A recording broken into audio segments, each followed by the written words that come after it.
All right, folks. Hello, hello, hello. I am Lip, and welcome to our first special that partners proficiency bonus with 20 sides to every story. Got some amazing folks here today. We're going to be jumping into a new play system called Tales from the Loop. If any of you guys have seen the new Amazon show, we figured we want to just dive in and give it a try, play around with some stuff. Yeah, want to thank everybody for jumping in. Thank you all for tuning in with us today. I'm going to have us just very quickly introduce ourselves as people and plug anything that you guys got going on, and then we'll jump into the story. How about we start with, just because I'm looking at it, the top corner are Winston. Hey, yeah. So I'm Winston. I, as Lip, it sort of indicated, I play over the 20 sides to every story channel. I host an Eberron campaign over there, and I also play in the Salt Marsh campaign, and I play occasionally in some of the other little one-shot things that we throw up, like the community games that we play and that sort of deal. And did you want a character introduction too, or just general? We can hold off on characters. I have a special script for you all in story as we jump Perfect. Yep, that's me. How about Michael? Let's jump in next. Hey everybody, I'm The Michael. cool hat. I'm excited to be here because I'm not the dungeon master or game master today, so it's always a good thing to get to play. And thank you, Lip, for doing such awesome work on this and getting this all organized. Man, this is awesome. But I am here representing proficiency bonus, like always. Yeah. Sweet, sweet, sweet. How about we jump on over to Eric? Hey, I'm Eric. I am generally also a dungeon master. I run a game with Lip for a long time now, which is a lot of fun. So I'm always happy to jump in the player chair as well. So also happy to be here. Sweet. And then last but certainly not least, our lovely, lovely Sierra. Hi, I'm Sierra. I'm also AKA Little Lady Mayhem. I'm on proficiency bonus on Fable Whispers. So I am part of the channel, but I hardly be here. But here today, and I'm excited. Yeah, I'm excited too. The interesting mix that you all see here today was definitely not done haphazardly. I did want to pick some folks who, one, I haven't gotten a chance to like play with around the virtual table very often, and two, I wanted to try and get as many DMs as possible to be in the player's chair. For anybody who has played Tales from the Loop storyline, you know that there is a sense of creativity that happens from both the player and the narrator as I am playing today. So there'll be a lot of moments where, as we're playing, you'll hear me kind of just like open the table and open the kind of like conversation to just ask, like, tell me a little bit more about this character, tell me a little bit more about this world that we're living in. Before we started the stream, we had a number of characters that were created by your players here. So I'll be improvising on the fly with some very interesting characters who have some interesting backgrounds. But yeah, without much further ado, let's just jump right into the Tales of the Loop. So, welcome to 1984, Boulder City, Nevada. The time of autumn is upon us. The warm joy of summer, barbecues, and splashing around the beach while the fireworks boom near the 3 cooling towers are now hung up in the pastel painted closet of our parents' room, not to be touched again until next year. Mrs. Holmes stopped offering her summer pies on the windowsill. The arcade is shut down because Tommy kept trying to use the chocolate coins instead of the quarters to play. And Mom still thinks arcades are gateways into gambling and crime. The leaves are sorry, jumped a little bit too far. This leaves the inevitable period of school, homework, bullies, and worst of all, the prolonged period of mom and dad fighting over the responsibility of you. You see, in this world, growing up feels less like a montage of shopping sprees or Michael Jackson videos. It feels more like awkwardly silent dinner tables, constant disappointment that the beach is closed for a health inspection, and a fever on the hottest day of summer. It's true. This is the dawning of Macintosh, computers, and people's very own homes. That catchy Take On Me song just aired on a tube television on MTV for the first time. Michael Jackson's Thriller still haunts your dreams, and Gremlin rages on billboards and newspapers everywhere. However, Happy Days just doesn't seem to come on TV anymore. That's life around here. You're a kid until you're not. Adults love their machines more than you oftentimes, and most of those are even left as scrap metal in old Mr. Pearson's scrapyard. Some things even lay dormant in Hemingway Park. I'm sure that's fine though. Nevertheless, here we are, the adult youth, the bright and shining futures, the hey, get off my lawns, the nobodies. We're the kids of Boulder City, home of the major homeland reactor base known as the Loop, some sciencey mumbo jumbo that makes impossible things more possible. Who cares though, right? It's not like any of this stuff is going to fix the bad case of Mondays that is living in this town. No matter though, I'm sure we'll find something to do around here. And we'll focus in on Boulder City High School, where everybody's kind of collecting their ways back into the classrooms. You see some of your old lockers. Some of you all are witnessing this school for the first time. You're making your way into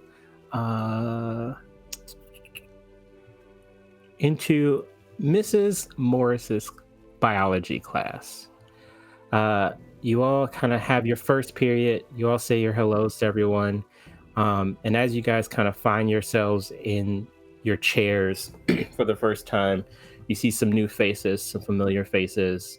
And Mrs. Morris kind of stands up and puts her hands heavily on the desk and she says, so, this is my new class of 84. Wonderful.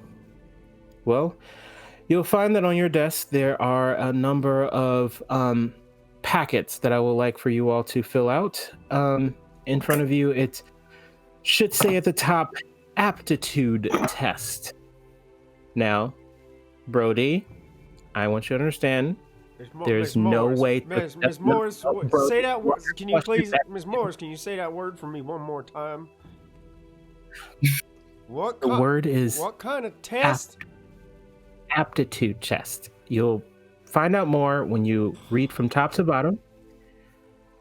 We want to find out what type of person you are, who you are, and who you can be. So I'll give you all 15 minutes to fill out this test, and then I will just have you hand it to me when you're done, and then we'll get started with the rest of our class. You all kind of look down to your pages and find a sheet that has a number of multiple choice circle ins. Brody, for you, it just starts turning into abstract symbols as it kind of comes in. You're looking at it and just like getting more and more nervous. And we actually get a flashback from you as you're looking at this page, back to this morning. You're sitting at the table, and what are you doing for breakfast? I guess Brody would be sitting at the table, fixing himself just a bowl of oats or something. You know, just something really simple. Okay. Nice glass of fresh milk.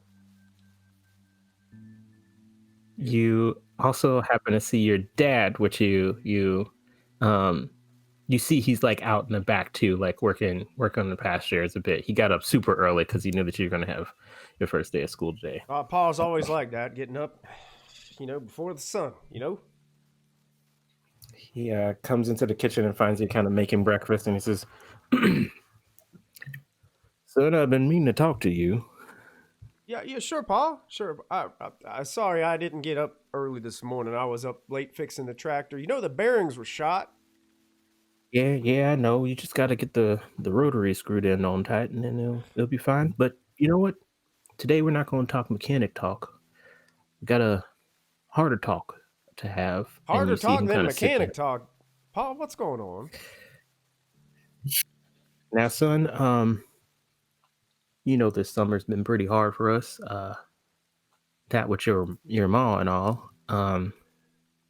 Yeah. And you see him kind of just like space out for a little bit.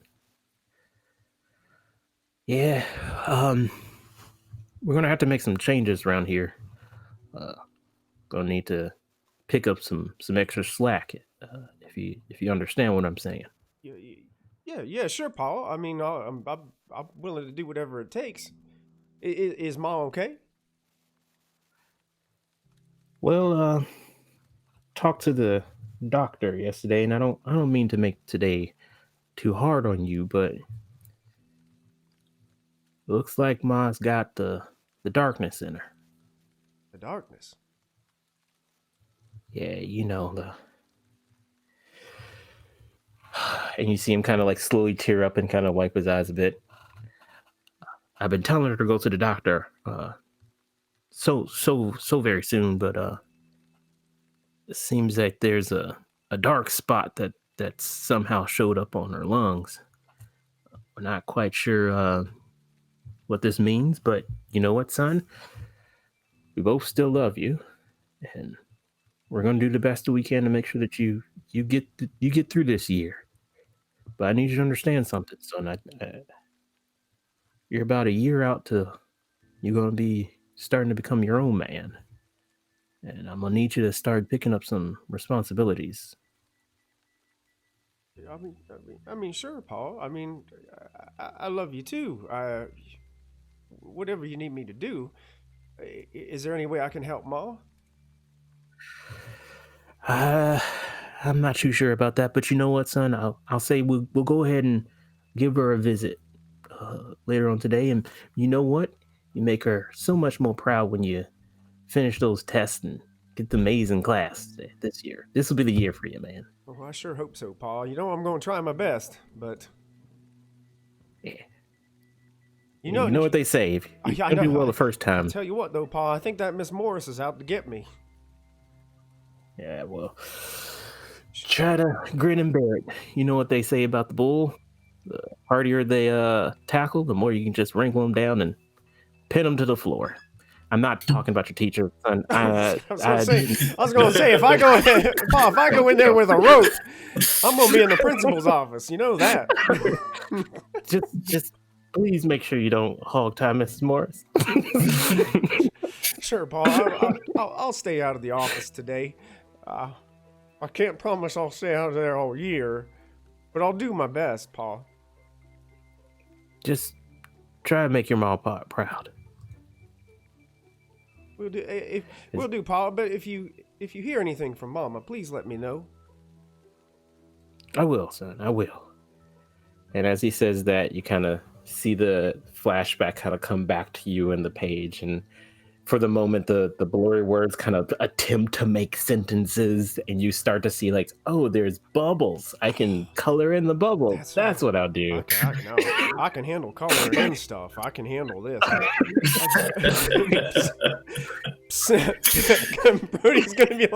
Brody's gonna look next to him and see that like Eve is sitting next to him and go, psst, psst, Eve, hey Eve, do you know what that word aptitude means?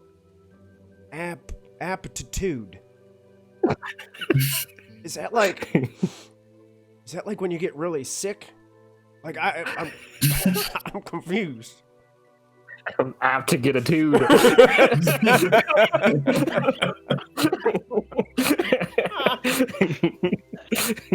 the way, she's wearing her headphones, so she's like, I don't understand why she doesn't understand a word I'm saying. I got my number 2 pencil today. Brody, what's wrong? Brody, what's wrong? I don't know what aptitude means. Usually they have the definition on the page. It's on the title at the top. It says aptitude test. I don't. Miss Morris kind of hears this conversation happen for the first time, and she jumps up and she says, Mr. Brody, this is not a cheating test. Oh, yes, ma'am. Please focus on your own papers. Yes, ma'am. And she looks at you, Eve, and she says, Eve, I would have expected better. And she like looks back down on her page. Ain't like it's my fault. As you say that, you kind of get another flashback in your mind, and you're in your room, and you're unpacking for the first time at the beginning of this summer. What does your room look like? It's much different than her New York room. So it's just like a small bed, twin size bed. Doesn't have any stereos or any of her gaming systems. She just started putting up one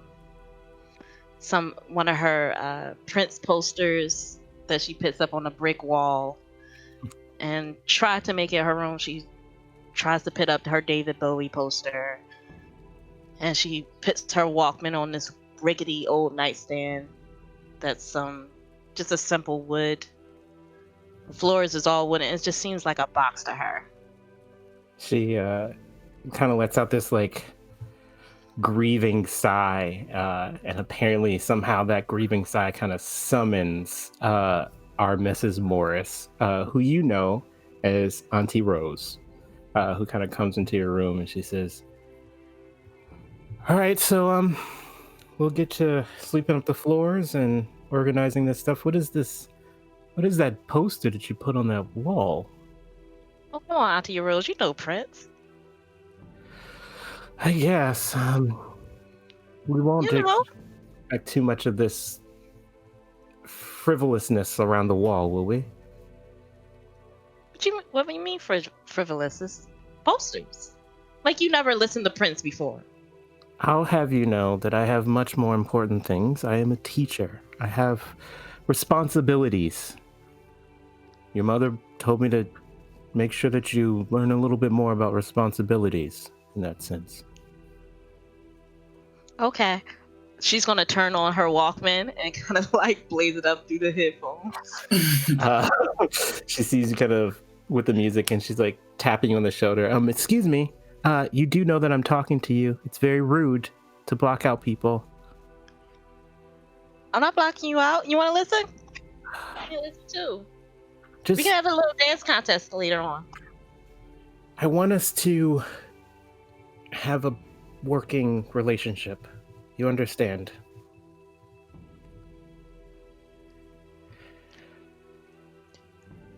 Like, well, it is kind of like a working relationship. You're my aunt and I'm niece, so Yes, and to that point, you'll be going to Boulder City High School.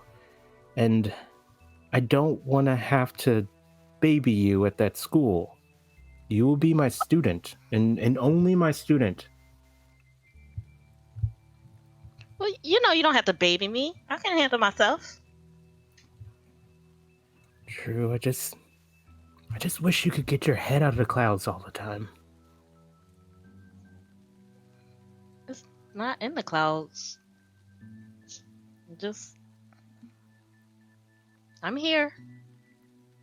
All right, I'll be making dinner tonight. Please show up. It'll be on the table at 7. No more showing up at 7:05. I don't know who does that. And you see her kind of like walk out. It's only 5 minutes. Dang. And you zoom back into your life at this table as you're trying to situate your stuff and get yourself together. You start to fill in some of the bubbles, and you actually see a pencil drop and fall to your shoe. You look down to grab it, and as you lift it back up to the source of where it fell, you see Nicholas sitting next to you. Why don't you tell me a little bit about what Nicholas looks like? So Nicholas has got he's pretty frail,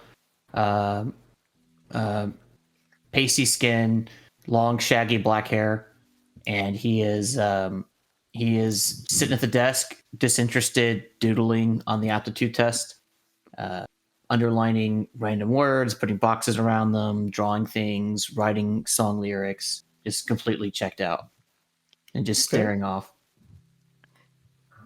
Sounds nice. You get a pencil back from Eve. And just so we can be clear, why don't you go ahead and tell us what Eve looks like today for school? Today she is wearing her burgundy lipstick, like bright eyeshadow, winged eyeliner, and she has her burgundy cardigan that's like goes all the way down past her leather ripped pants and her boots, and she's just wearing like a white tank top underneath, but she's definitely made up and colorful and expressive. Cool. So basically the polar opposite of how Nicholas looks. Yeah. Yeah, like a polar opposite. You two kind of touch this pencil, and it almost looks like this odd painting of like dark and light contrast in this world. But as you kind of look back, taking the pencil, reacting to her, you look back at your page, and there's a question in front of you that says, what type of profession do you want? There's 3 options. There's a parent, which is odd to you, that would even be an option. A scrapper, which you know of from what your dad does. Working at the Loop. And then there's a 4th little bubble with a blank line on it. What do you do? So I see scrapper and I scratch it out like 4 or 5 times. Just get in there kind of deep, and then I put a question mark next to parent, and then another question mark, and then I look at the loop option and just sort of shrug and shake my head, and I look at the 4th option and I just kind of chew in the pencil, and I write writer, and then I erase it, and I just leave it blank. As you're erasing it off of a page, you kind of see yourself kind of zoom into the eraser itself, and you're back in your room the night before the first day of class. you're scribbling down viciously like different words on this book of yours, and you suddenly hear a thud and feel it on your page as you make a drastic mark on your notebook, and you go to erase it off again, and as you kind of turn your ears to the walls and doors, you kind of hear this thudding and crashing, screaming from the other room. You hear words like, "Well, what was I supposed to do? I can't just. What do you want me to do? I can't do the dishes and go to work all the time. One of us has to be able to bring money in this house." And it's just constant thudding from the other room. What are you doing? Well, it's obviously my parents are at it again. And so I put my head down and I try to ignore it as best I can. And I just start to write ridiculous, like purple prose attempted poetry that's just bemoaning my situation. And I'm fantasizing about going out the door and telling my dad to go fuck him. Oh, go to hell. Sorry, Michael. No, you're all good. Go ahead. Sorry. I forgot what channel it was on. Oh, God. I'm imagining it like, but I'm imagining it. I'm just sort of like fantasizing, like, yeah, I just need to go out there and tell him, and then I don't do anything. I just keep writing. Okay. The yelling in the other room kind of slows down for a bit, and then for a moment you kind of hear your door kind of open slowly, and you hear, "Hey, honey, are you doing okay in there?" Yeah, Mom, I'm just doing some homework. Oh, okay. I just want to let you know there was some there's a TV dinner in the refrigerator. And you just don't see her. You just see the door kind of open, and then all of a sudden you hear some very soft wheezing behind the door, some sniffles. Thanks, Mom. I'm not hungry, but if I'm feeling hungry later, I'll go get it. Okay. I just want to let you know that we're having a wonderful dinner tomorrow. I'll try and make sure to make a roast. And things are okay. I just want you to know that we're both really, really caring parents. And you mean a lot to us. Thanks, Mom. I know. You're doing a good job with everything. You know, I don't know. I've got to get this homework done. It's a lot to do. So. Oh, okay. And you hear kind of very softly kind of close the door and wait for the latch to kind of click close again. And then on the other side of the door, you hear her scream very loudly, "You see, I told you, he said I'm doing a good job." And it kind of zooms back to you kind of at your eraser. And you're back in the classroom. I scratch parent off as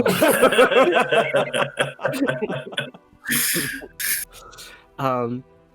You kind of finish up on doing your filling in of the form. All three of you kind of catch notice as a certain individual stands up immediately and walks directly for the front of the classroom. And it is a student you come to know as Saint, who has the entire thing finished from top to bottom, and hands it to Mrs. Morris. And what do you say? Also, what do you look like, Saint? So Saint, he looks pretty, pretty standard 80s. I mean, he's got like blue jeans. He has like a like denim jacket or just like t-shirt. He is very casual, but at the same time like seems to always have like the like cool like stuff to have. But again, he doesn't make a big deal about it. And so he goes up to the front, turns in his paper, and says, anything else, ma'am? Or No, this is just wonderful. And she looks through it. She kind of very quickly, like just like tongue, pin on her tongue. She just quickly like marks through it very quickly. She turns to the back and she circles one of the options for the answer key on the back, and she hands it back to you. As it flips over, you see that she has circled president, senator, leader. And she looks at you and says, "Your parents should be very, very proud of you." And as she says that, you kind of get this flashback of you actually, midsummer, you are in your room, and your dad just told you that you all were going to go on a fishing trip. Why don't you tell me a little bit about what this fishing trip would entail? so Dad takes us on a fishing trip every year, kind of become a family tradition, even though at this point nobody is really super into it. It's just kind of one of those things that, you know, we do because that's what we do. um, uh, and at this point, it's just we go to like a cabin in that we Probably be in Lake Mead area. Yep. Okay. Sure. And yeah, we got the cabin so that we could keep these fishing trips going. He used to fish. My dad used to fish a bunch when he was younger, and so he taught me everything that he knows. And I was never super into it, but again, it's a thing that we do as a family, and so I figure, okay, well, I'll humor him and pretend that I like it. So you have everything kind of set up and prepared. You had just recently gotten a note handed to you from your summer camp friends that were saying that they were going to actually have this huge like uh, going out party that's going to actually have so and so's mom drive them to Vegas for the weekend, and you guys are going to be able to hang out in the outskirts of Vegas and kind of see some of the lights. And if you're really really smart, you will figure out a nice little cool way to kind of easy talk your way into actually walking the strip one night.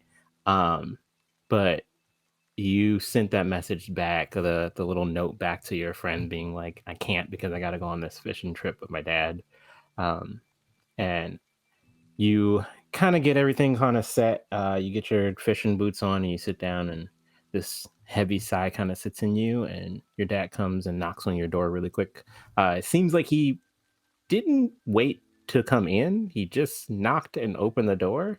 Uh, Inside of you, you have this instinct to jump for some reason. But you kind of get yourself situated back again. He's like, "All right, son. You ready?" Yeah. I mean, Dad, it defeats the purpose of knocking if you're just going to walk in. I pay for everything around here. I deserve to come into any room when I want to. Yeah, or whatever. Yeah, I'm ready. Okay. So if you go and get the canoe from the basement, I'm gonna need you to drag it up, and then You know what? Just go out to the shed and get the jumper cable, the bungee cables. We're gonna tie it up to the top, and then I'm gonna probably have you go and fetch some ice from the ice tank in the back. I'm gonna I'm gonna go fill out some more notes, and I'll meet you in the car when you're done. Okay. Oh, and your friend, I forget his name. He said that he wanted me to tell you that his mom is really sad that you're not going to that trip somewhere, I guess Vegas or so. Um, Told him it was a bunch of hodgepodge anyway. Yeah. Uh,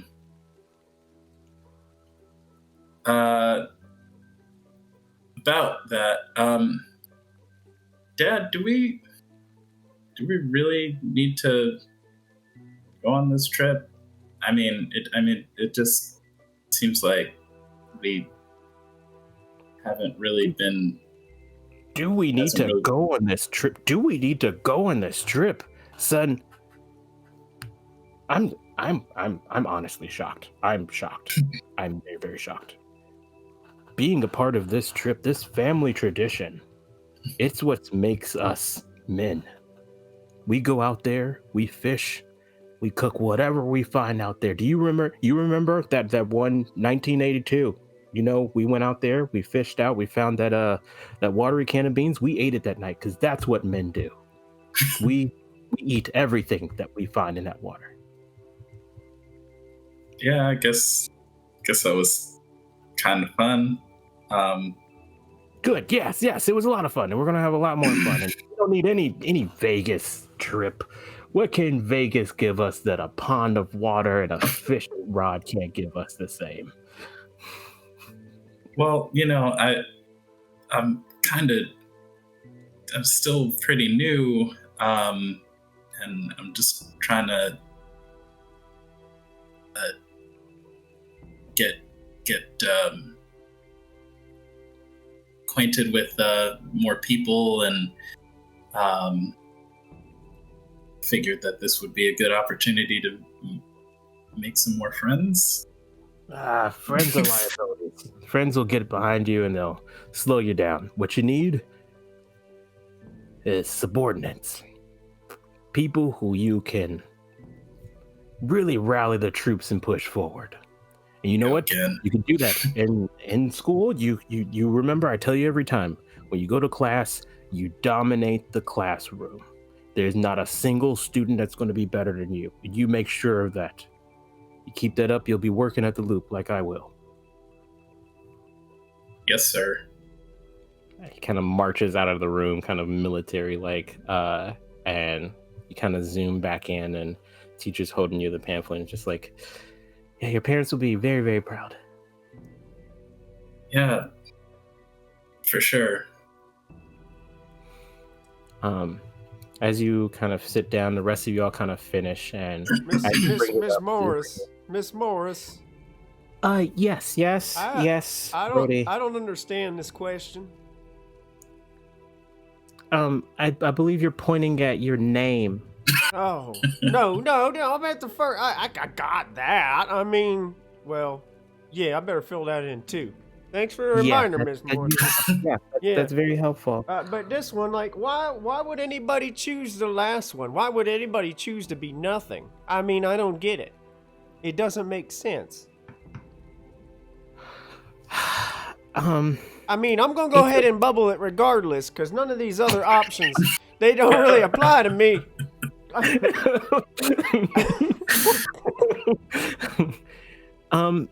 Just do me a favor. Why don't you just go ahead and fill in all of those bubbles at the end and just hand it over? So all the bubbles, Miss Morris.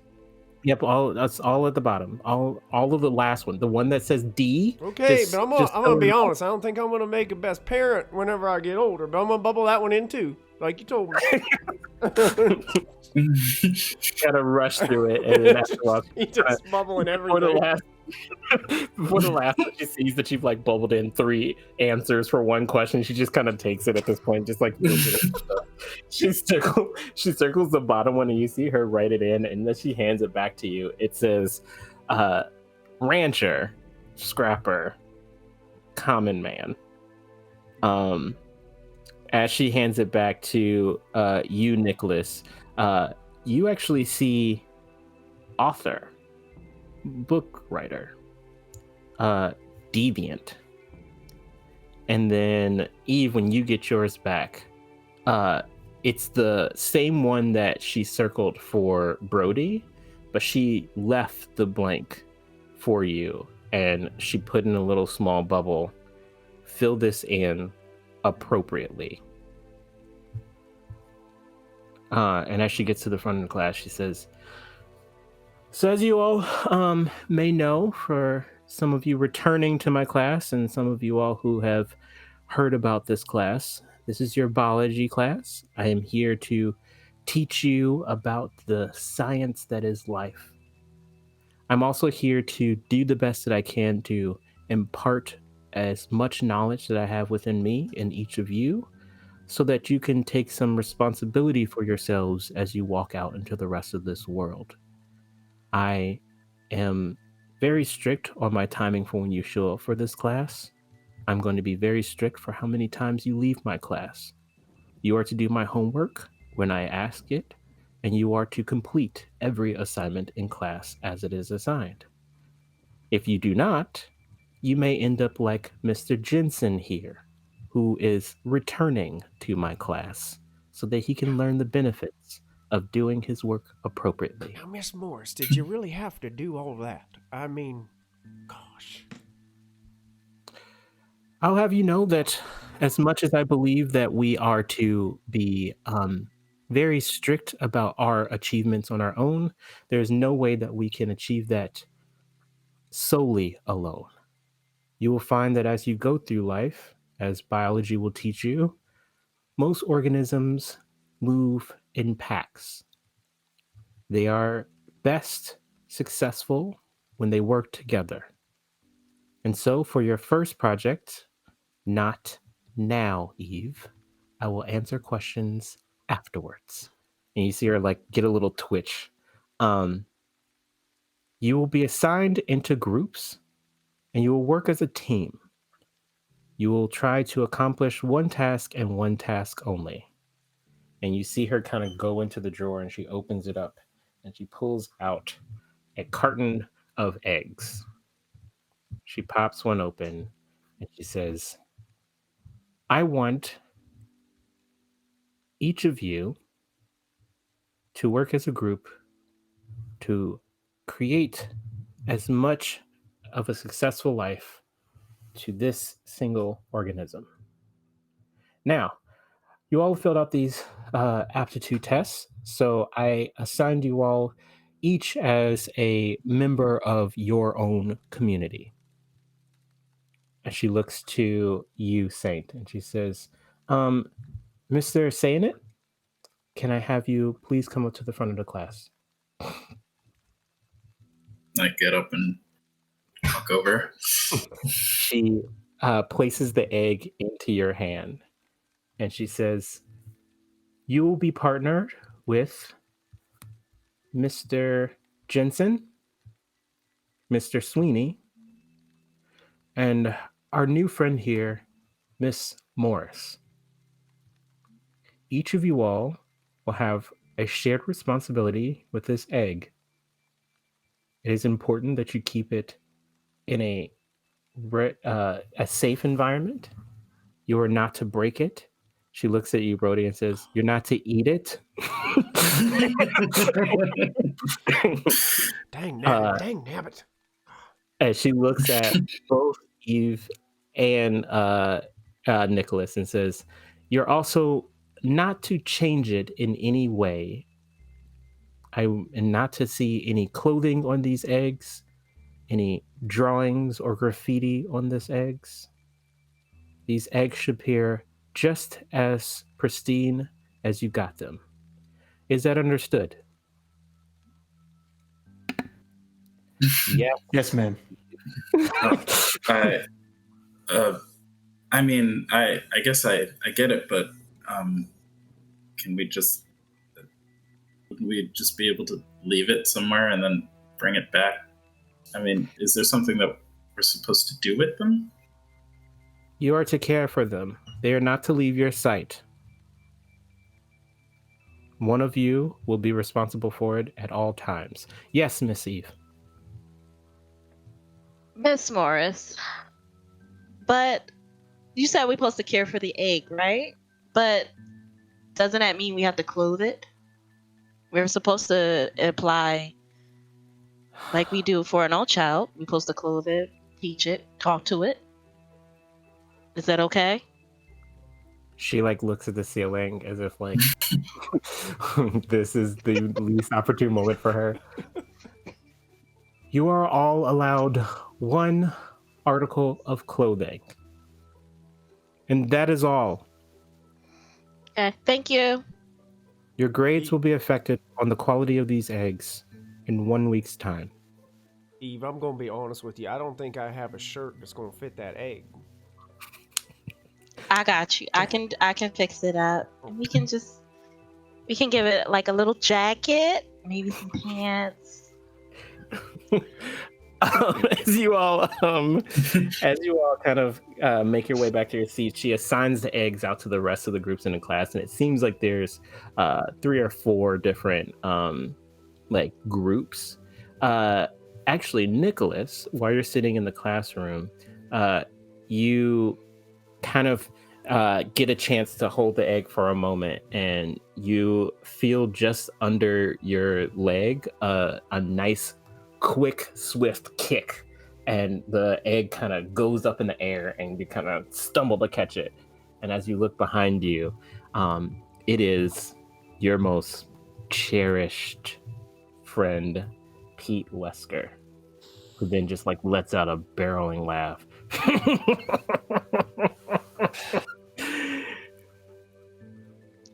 Pete, you're gonna make me break the egg. Oh, you're a little afraid of that little egg that you got there? Oh, No, look it's at just you, some little mommy.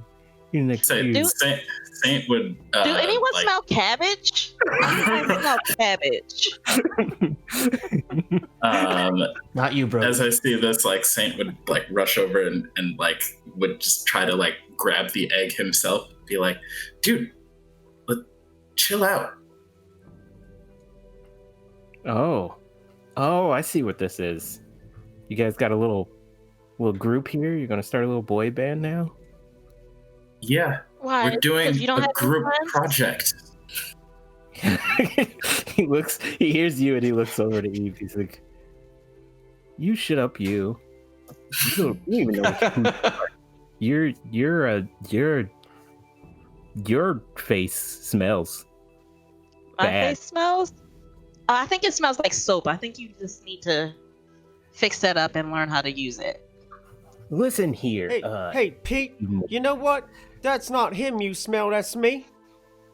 So I suggest that you lay off of my friends. Or I'm going to make do on that promise of Thanks, Brody. shoving that cow patty down your face, you know? Can we just not? Can we not do this? And Saint just kind of cradles the egg, tries to keep it away from others.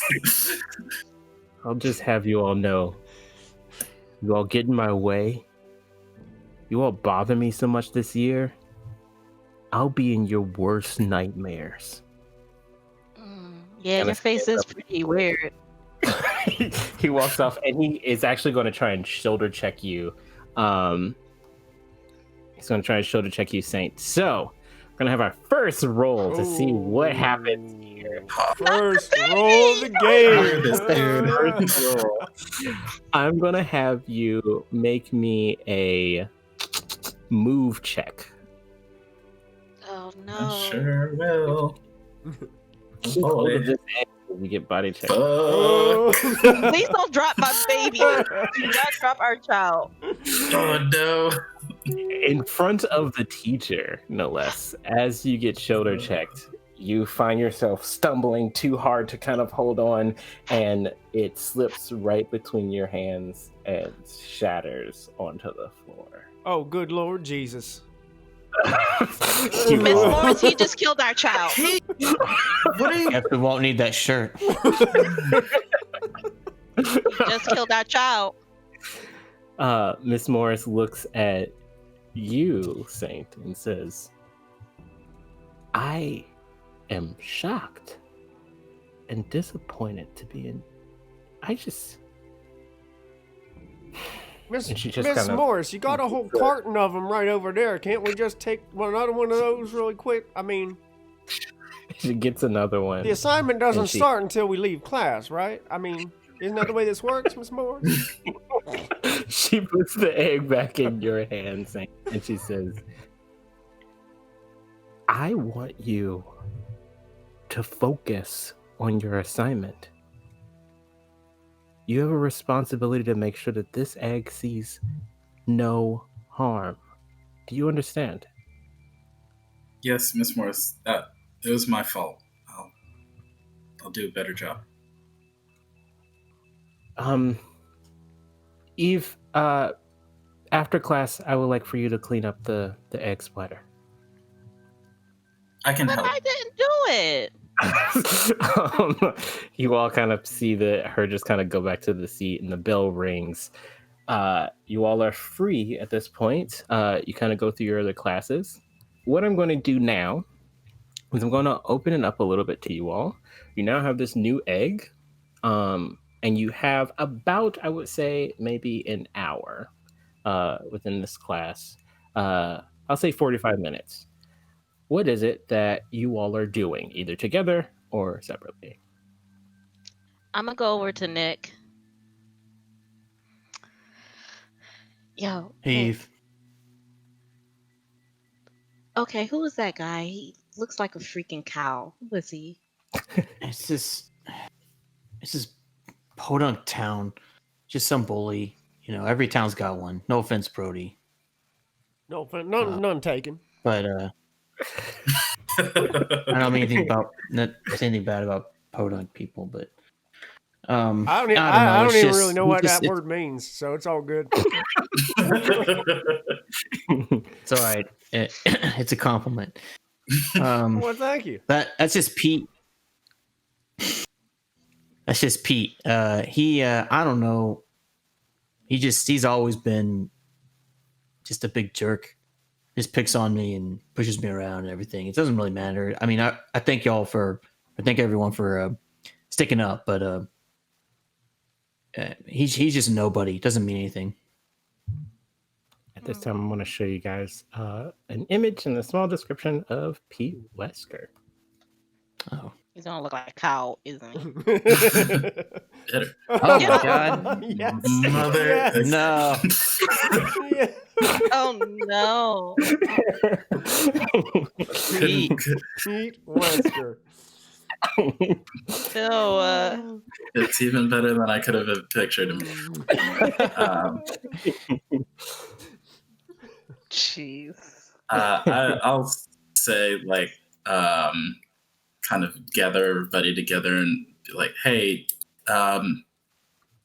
so don't worry about it. But if anybody sees Pete again, just I mean, I feel like we should stick together. Make sure that he doesn't try anything. Yeah, he's a big idiot. He'll get something in his head and he won't let it go. He's probably gonna come back and try to mess with us. Might try to break the egg again. Oh, I don't get it. So like he just be here, just has nothing else to do? Is there nothing else to do in this town other than Who's Be a jerk? Who's in Pete's group? Doesn't he have an egg too? You would know that actually, Saint, you would know that a part of that group is actually a kid named Brian Mackey. I'll show you who Brian Mackey is as well. he rolls with Brian Mackey all the time. The two of them are attached to the hip most times. I know Brian's in his group. Who's that? Some kid. They're best friends, but and I don't know a whole lot about him other than, I mean, like Nick said, they're just kind of mean for the sake of being mean.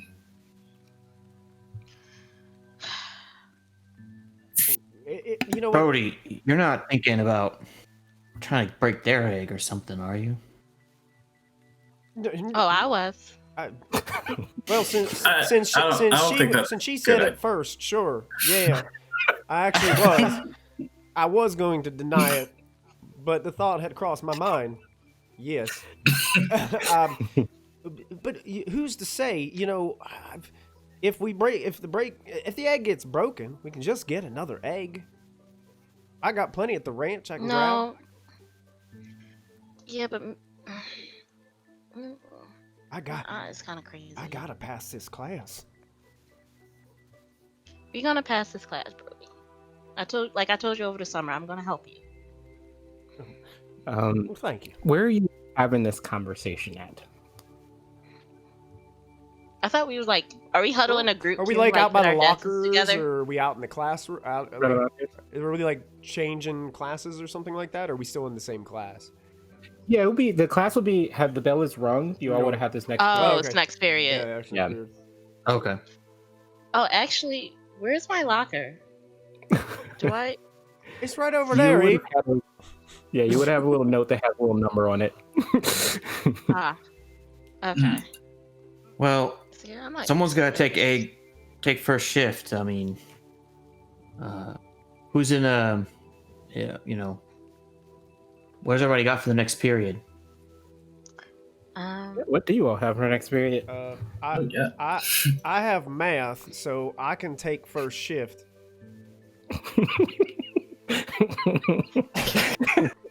I also mean- have I have algebra. Oh, you So, got into algebra, I'm Eve? also- Yeah, Miss Morris said I need to take more of the sciences and arithmetic. Well, I like I said, I'll be willing to take the egg first, and then I'll pass it off to whoever wants it afterwards. I mean, I can hold on to it for now, and then if we want to figure out like a system going forward, but I just don't want to I just want to make sure nothing happens to it.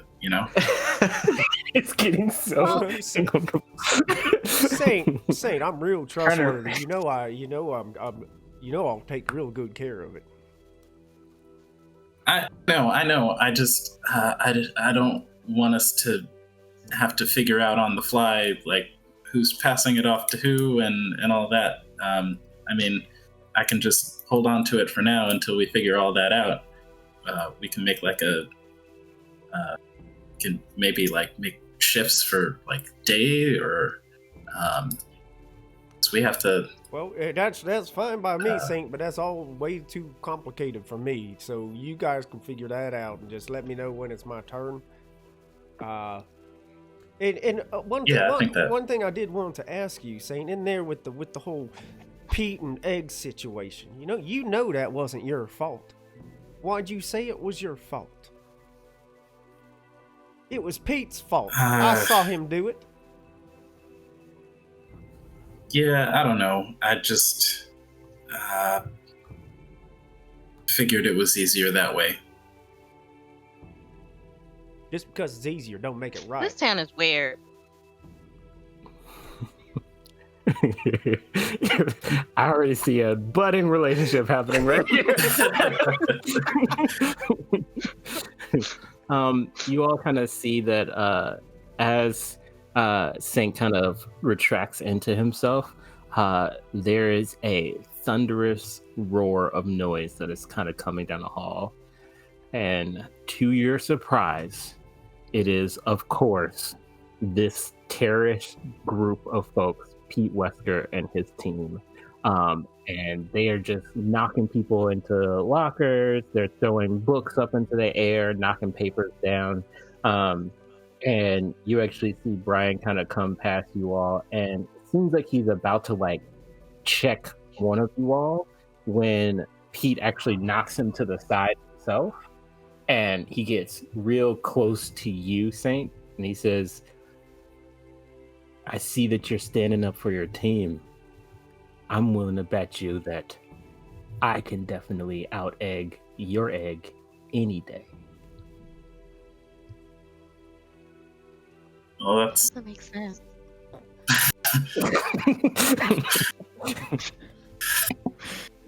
I'd say that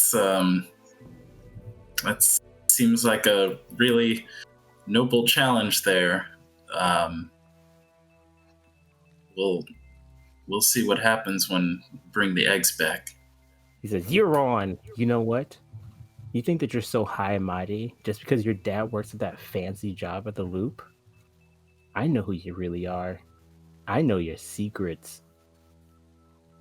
And he like starts to back away. At this point, you see that Brian seems a little bit confused on why he seems to be targeting you all particularly. But he just kind of turns and he's just like, yeah, you all are going down. And then you see that Pete kind of keeps a very focused eye on you, Saint, and kind of looks back over to Nicholas. It's just like, you all better sleep with one eye open. He just kind of squints. You too, Eve. Kind of walks away. Hey, you know what, y'all? We're going to out egg you. Brody, I don't think someone's gonna out egg someone. To be honest, I don't even know what they're talking about. You know, I don't know what that guy's deal is. Who's that? Okay, who's Brian? Who's that guy? How long they been friends? Honestly, I don't know. I've always just kind of seen them hanging around together as long as I've known them. Well, that's not a very nice way to treat somebody's friend. Yeah, it's a complicated relationship. Bullies are like that. They just they push everyone around. Only if you allow yourself to be pushed. You gotta stand firm sometimes. Or you could dodge. You I don't can know. always just slide to the side. Yeah, I think it's better to dodge. Just be quiet and let it go. I got a new CD if you want to listen to it, Nick. I'll give it to you around lunchtime. Okay. I think you'll like it. a CD. Who is it? Well, yeah, it goes in here. What's, And I pull out the Walkman, the cassette. a cassette.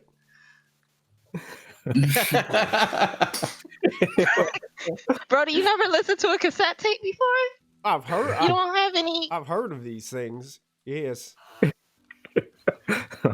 Oh, Brody. Come on, Brody. You don't. We'll show you, man. Yeah, we'll show you. I just listened to the country let me station get- at 99.2 to Froggy. You don't listen to that? No. Okay, Brody, have you ever heard of the White Duke? The what? What now?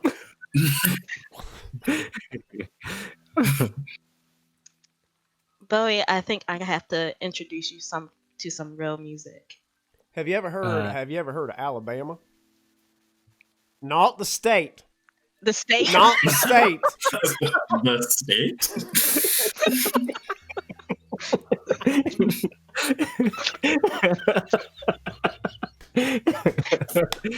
Oh god. I'm sure. That's amazing.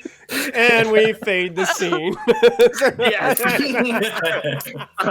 Yeah, I will say we're gonna push along into the later after school hours, so you guys kind of make it through the school. I would say Eve, as you go through most of your day, you hear a lot of stuff about the school. You're getting a lot of like gossip, be it at the cafeteria table. You certain classes, you hear people talk about different people. You definitely hear about Brian Mackey and Pete Wesker quite a bit. You hear that they say that Pete himself has actually been doing worse. One of the gossips that you hear is that maybe he hasn't been doing okay because his mom has that new store and he has probably been working longer hours at that store. You also hear about um, how obviously uh, your aunt, Auntie Rose, is always called Miss Morris in this class, and she's been known to suck the souls out of people in her biology class. Um, you would have also have heard that there is the town library, which seems to be a nice little spot for folks who like to kind of get away and read. Um, but it seems like that's a place that you would be interested in checking out. They have a lot of rare books in that library, but it just recently went under new uh, control because before there was a woman named Miss Jensen who ran the library. Now it just seems to be this one guy that's named Jeffrey. Well, you would know the first name, Mr. Allen. But Mr. Allen has this nickname called Mr. Farty because everywhere he goes, there's this strange kind of smell that trails behind him.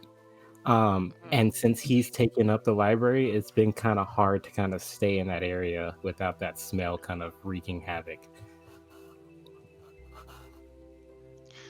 Ew.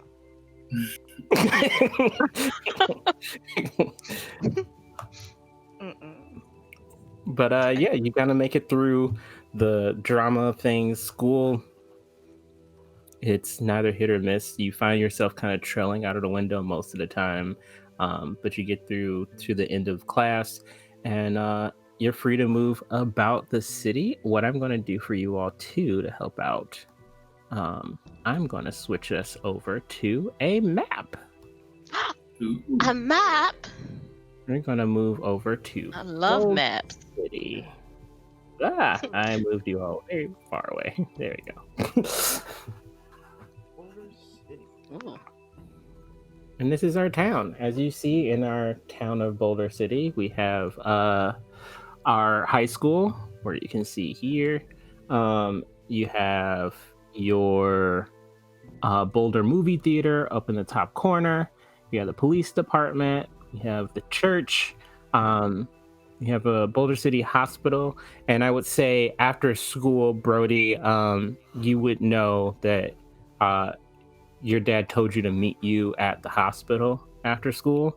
So you have a little bit of time, maybe about 45 minutes to an hour or so before you had to meet him there. So you have some free time afterwards.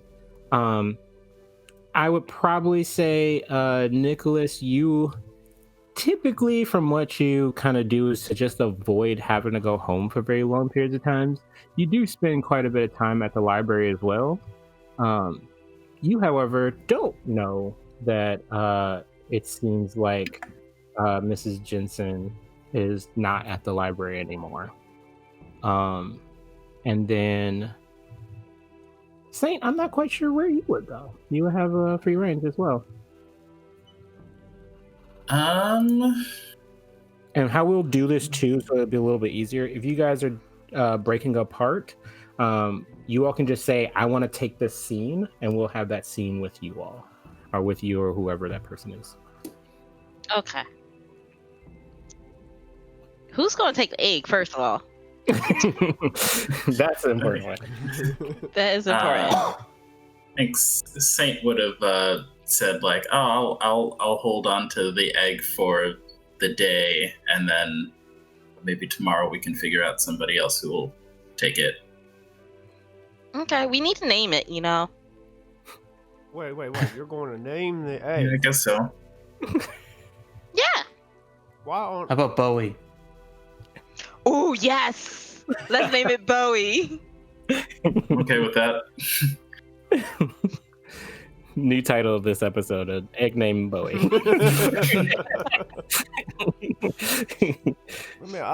Nicholas, you're pretty good at the drawing and stuff, aren't you? I'm not too bad, but more. I don't know. I just kind of like to.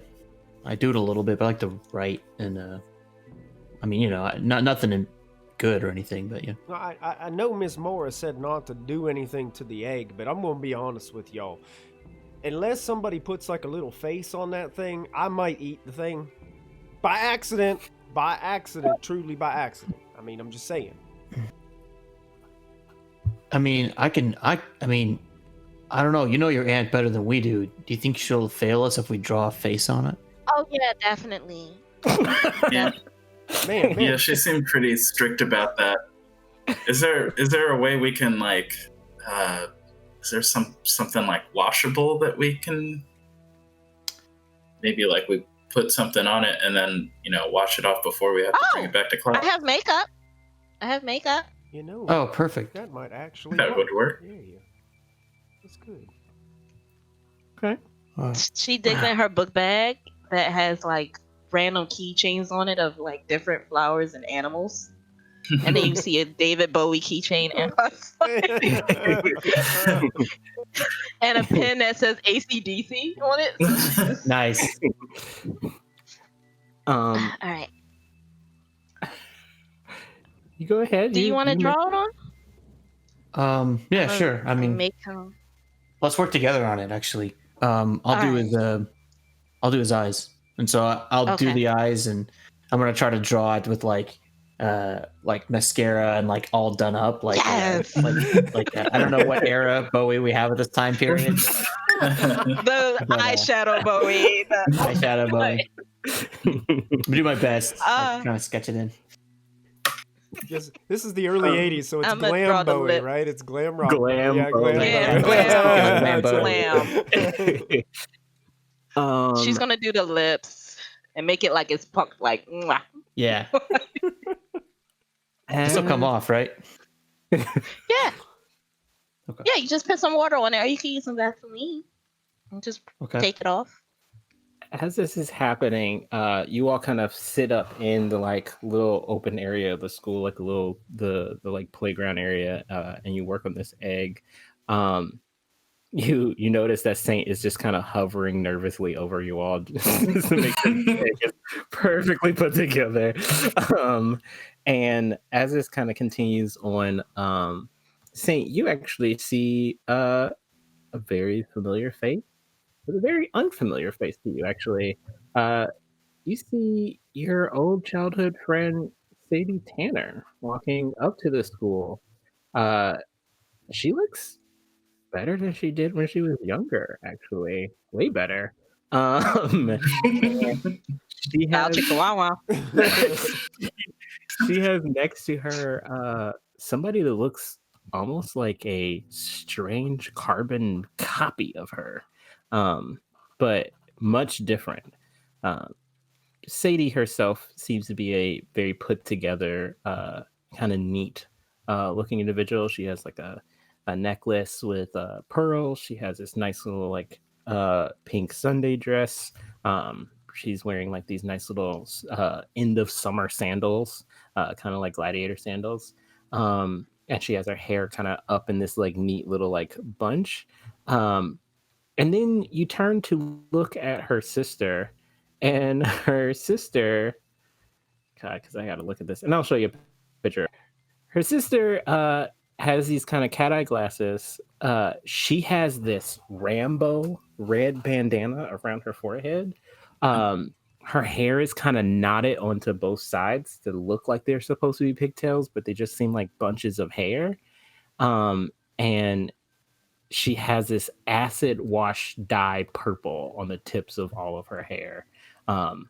it is almost as if you can see like a very preppy and a very punk version of the same person kind of walking up to you. Sadie looks and she's like, oh my god, it's so good to see you, Dinesh. How you doing? Hey, wow, I didn't expect to see you. How long have you been in town? Oh, we just moved back. My mom, she's just starting to work at the Loop. She just got this new job at, I don't know, the reactor core place down the way. But yeah, we decided to move back here and just kind of chill out. And oh, this is my sister Lisa. Lisa kind of like looks at you and she's like, he's cute. Sadie's like, shut up. Just kind of like walk away. I will see you around, maybe. Yeah. No, I mean, if you're here, that's great. Yeah, I mean, I'm around. So I'll see you around. Yeah. I How guess. about at the arcade? I'll see you at arcade tomorrow. Let's do after class. Sure. Yeah, that sounds great. She like walks away.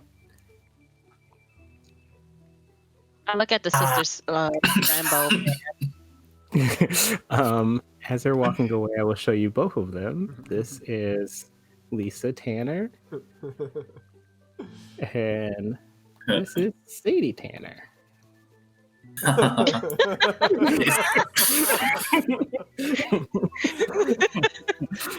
Yeah. I love those lip. Those That's it's great. so good. So good. These are great. Yeah. All right, you I'm see them done the lips. All right. Cool. Welcome to the You, world, Chloe. Do you think we should get a decoy egg? I was actually thinking that. Oh, Well, that's probably the right Why? thing to do. I mean, Why? if we have another egg that we pretend is ours, then if Pete wants to try to screw with us, he can kind of throw him off a little bit.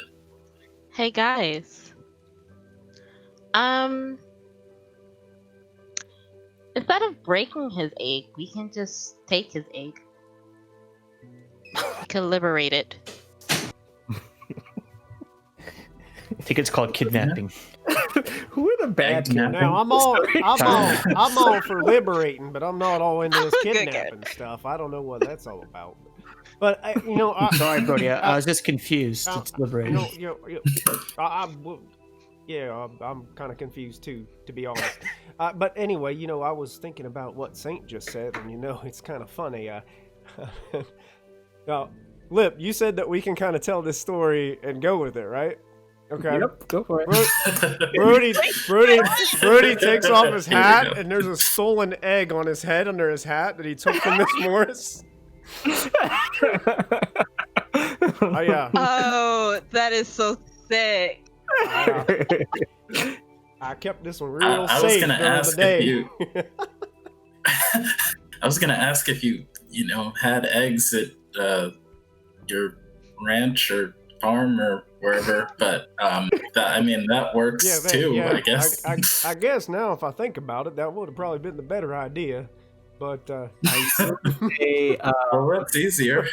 I will say that it's my job as a narrator in this story to announce trouble as Oh shit. so you guys got a couple of new troubles. Obviously, you have Pete, who is your new trouble, and then taking this egg. I would say that surprisingly enough, Eve, you may have trouble coming home.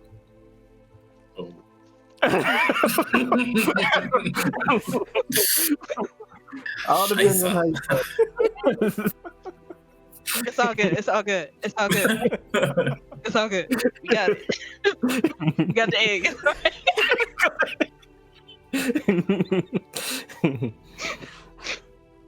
Um, kind of giving folks who are at home an understanding. So how trouble works in this world. As you notice, as we're playing, we're not really like rolling for anything particularly. But at any point, I do introduce a level of trouble. There is something that happens to a certain character that we're seeing in the story, and they come across some sort of conflict.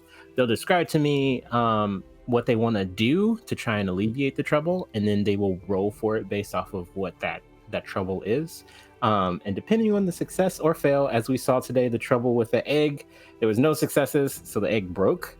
There may be some more deadlier versions of this type of trouble where suffering some sort of condition can happen, be it injuries or mental scarring of some sort. But who knows how this is going to end when our friend Eve goes home. So knowing that I might get in trouble, I forgot that my aunt did tell me that I had to clean up the Yeah. egg. So would one of you all have gone back to clean the egg?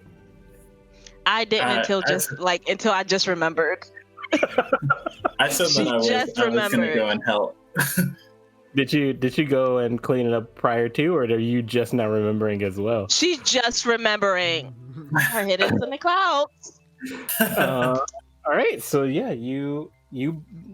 I would say you would probably remember that you. I'd probably remember. So now you have this scene to kind of rush back to the classroom. Brody's like, listen, y'all. I'd go back normally and help, but here's the situation. I promised my pa that I would not get in trouble today. And if I go back there and she knows that egg was stolen by me, which she probably is, because that's the way Miss Morris treats me in that class, you know. You saw her call me out in front of everybody. Yeah. Yeah. Probably not. Brody, I'll take Very it. nice. Brody. Oh, thanks, Nick. Don't worry about it, Brody. I gotta go see my mom in the hospital anyway. Oh, your mom is in the hospital? Yeah, she's in the hospital for a little while. I think she'll be okay, but, you know, we'll see. Is everything all right? Oh. Paul said something about her finding something on her lungs or something. She seemed to be pretty okay with it. I mean, she just tries to keep on going with life as it is, you know? Well, is it lung cancer? Yeah, that's the word. That's the one that the fancy doctors use, the cancer. That's it. Oh. Why do you guys all look so sad? Sorry, Brody. I gotta go clean up the egg. Yeah, we should probably do that. Yeah. Oh gosh, that was brutal. I hope your mom feels better. Let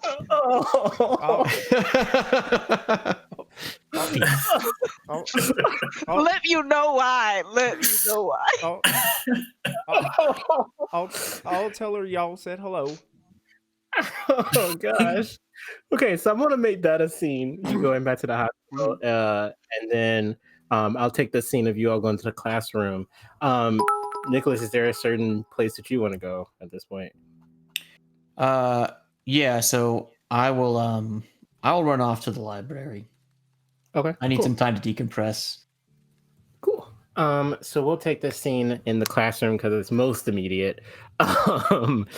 You all make your way back into this classroom, and as you open the door, you don't see anybody inside the classroom.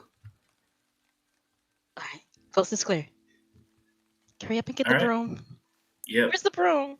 You go, there's like the little classroom, like side slider door. That's like the little storage classroom closet. You slide it open and you see the mop, the broom, and a dustpan. Okay. Perfect. Sorry about this, Saint. Right? That's what people call you, right? Saint, right? Yeah. Dinesh Saint, but Dinesh. people just call me Saint. It's fine. Okay. Well, you are a saint today. Yeah. I mean, if you want to do the sweeping, I'll do the mopping. Gotcha. You And I go. turn up the Walkman and play some songs while I clean. As you are starting to get everything kind of set up, you get the music started. You go to kind of get the broom ready, and you look up and you see Saint kind of looking agape, uh, almost directly at you. But then you see that he seems to be looking past you for some reason. And as you turn around, seems Auntie Rose is standing right on your back. Hey, Auntie! I mean, Miss Morris. We're just doing our cleaning. I told you not to call me that in the classroom. But no one else is here. She leans over and says, "Hello, Saint." Oh, hey, hello, Miss Morris. How are you doing right now? So you two are in my classroom. Yeah, we were gonna clean the egg because you told us to clean the egg from before, so we were just gonna do that. Saint, go ahead and make me a I'm trying to figure out how you are going about this. Go ahead and make me a empathize roll. Okay. Oh boy. Oof. Hold on. Wait, I need to see how. Oh, boy. Saint! Now, one of the things that you can do. I rolled three right now- ones. This is exactly what happens when dungeon masters try to play games. That's what Yes. happens.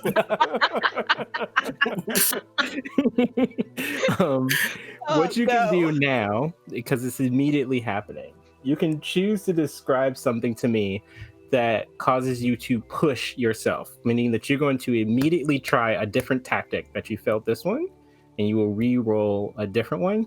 However, whatever happens in this story, you will suffer a condition.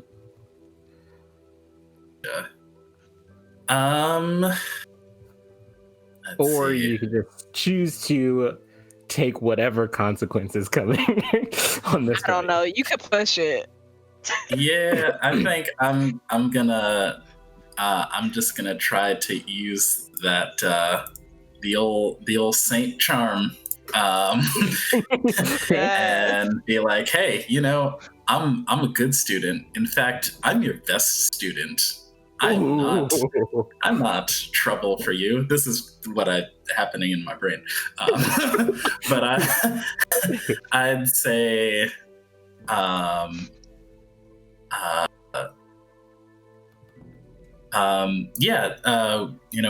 we wanted to make sure that we were on time for all of our classes, and really focused on that. And so once that was done, we figured we should really come back and clean up the egg, because you made it a point, and we want to make sure that the class is clean for everyone. Certainly tomorrow. So make me that charm roll. Here goes. Okay, let's There we go. One. All right, so From she hears you 6 kind of dice. go through this. She's like, fair enough.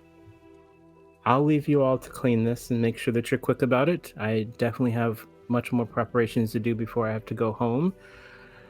Because of this situation, Eve, I'll be giving you a ride back to the house. You're going to go home and immediately start on your homework at this time.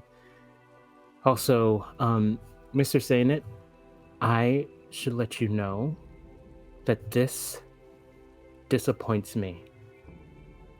And I wouldn't want to have to tell your father. that a disappointment has come today on your first day of school. And so she kind of like she kind of not allows any sort of talk, and she walks out. I would say because of that, as soon as she says those words, you do kind of feel this shiver kind of go up your spine, and she looks at you in a way that you've never seen an adult look at a child before. And those rumors may actually be true about a teacher who steals students' souls. And in that moment, it takes your breath a bit. You are going to take the scared condition. I sure am. I sure am. Shit, I'm scared for you, bro. Hey, Saint. Thanks. Thanks for that. Yeah. Problem. Do you live with her? Look that monster. Basically. Yeah. Yeah, because I don't think I told you. I'm actually from New York.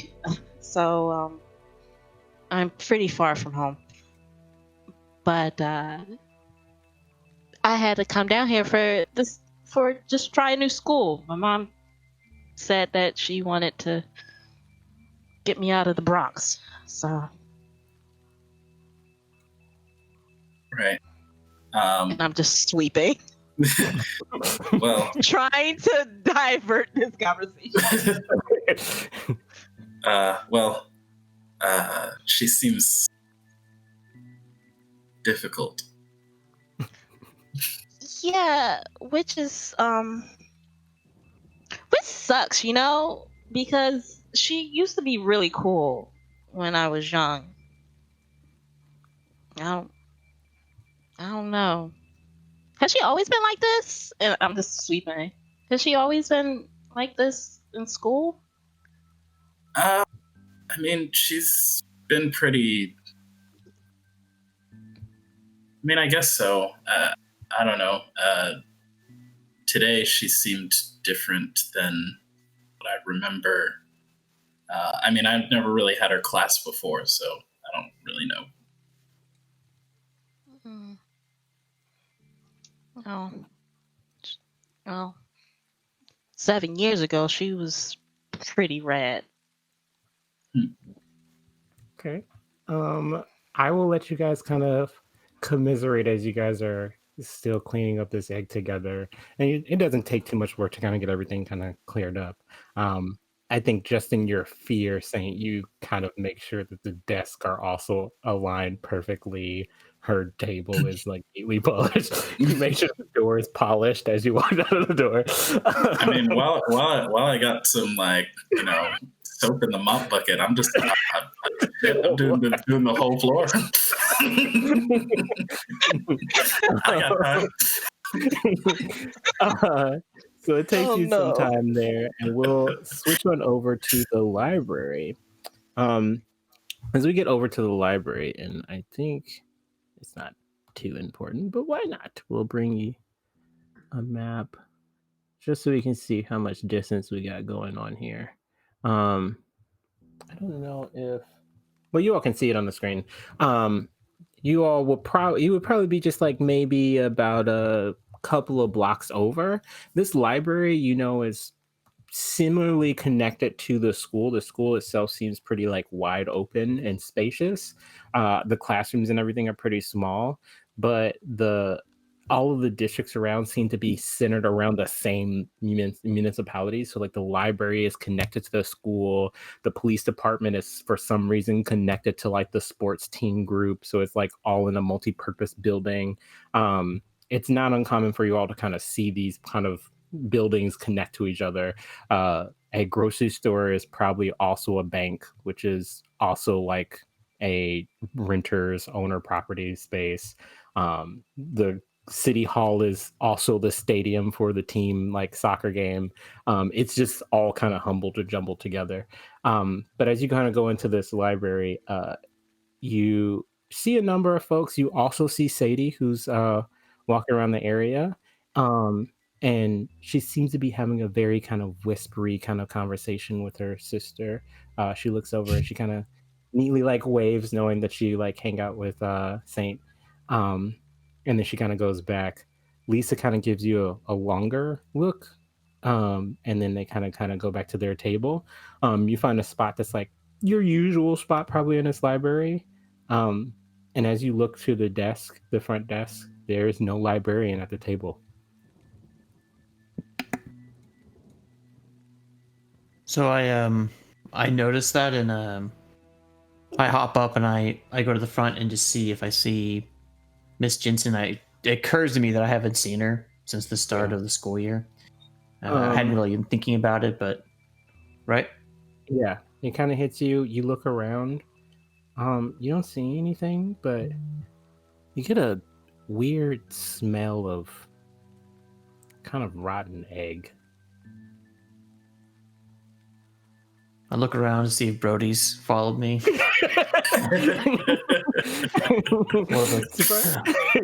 Surprisingly, it's not Brody, but as you turn around, you see this grimacing old Haggerty man. He has this straggly, long, gray beard. He's kind of balding on top. He has this very squinty eyes and like these glasses. Let me make sure I'm not lying to you about this. Um, Let me have changed that. Yeah, he has these kind of glasses. And he seems to have like this wrench and cap on. But the wrench itself has like these many different kind of functionality. It seems like it can be both like a screwdriver and a wrench and like another other tool. Um, and you just kind of look at him and you just kind of hear. He's like, "What do you need, kid?" I'm just looking for Mrs. Jensen. I haven't seen her around. She ain't here. Okay. I mean, is she not working here anymore? She's on medical leave. Medical leave. Okay. All right. Is she gonna be back? Look, kid, I can't go answering all the world's questions for you. You want to buy a book or you want to check out a book? I can help do that with the little thing in the punch cards. But other than that, I can't help fix your pains, problems, life stories, and such. No, that's okay. I just I came here to kind of just get to a quiet place. Is the garden still open? Can I go back there? Yeah, you got like an idea or something? Your school pass or something like that? I'll rummage through my pockets and pull out like some crumpled papers and a broken pencil, and then I pull out the ID, just the card in my pocket directly, no wallet, and then just hand it over. As you hand it over, he goes to grab it, and you, how do I explain this? So you have the card out, and he goes to like try and grab it, but he seems to accidentally like pinch your fingers, and he pinches it extremely hard, and you feel this kind of hard weight between your two fingers, and it almost feels like he's about to like snap your finger before you snatch away from the card. All right. Yeah, just go around back. He just kind of puts it on the table, and you see him kind of walk away. Okay, thank you. All right, I'll be going, and so I'll shuffle out to the garden, and what I'm looking for is I have a spot in the garden that I can kind of climb up to, that I get into, that lets me get a view of the church across the way. It's a little quiet spot, sort of not quite on the roof, but just like in a raised area. I'm just gonna climb up there and pull out my notebook and just start trying to like I start by journaling the things that are happening for the day, and then I'm trying to like move it into some kind of a poetry or some kind of writing. Okay. Yeah, you get up there easily enough, and you start filling out, writing some things that have been on your mind, kind of unloading your brain. And you hear in the corner of your ear, "Hey, psst, Me? You- Who's there? it's like, you want to buy some drugs?" And as you look around, you don't see anybody from where you're sitting. All right. I don't see anyone like even like in the general area at all. I'm like, No, you look around. It doesn't seem like you can find anything. You can go ahead and, just because I'm curious how this goes, go ahead and make me an investigation roll. Investigate roll. all right. Let's see. Oh, okay. I got one success. Oh, nice.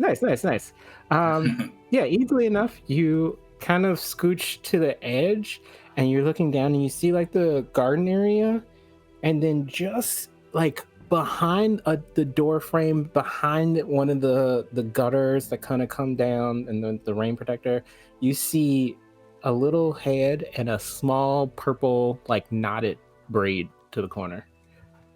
Oh, it's Lisa.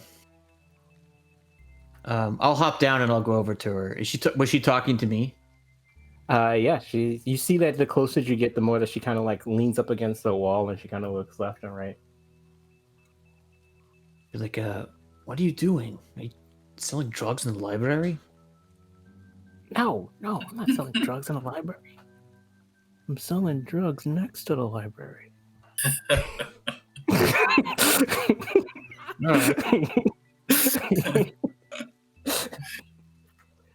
I guess that's technically true. I mean, what are you talking about? Like about marijuana or like cigarettes? Oh, I mean, I got all the goods, but what you really want to try? You really want to chew on this tobacco. It is so cool, man. It's so good. I look around and see if I see the scary adult that was pinching me. And see, you can go ahead and make me another investigate.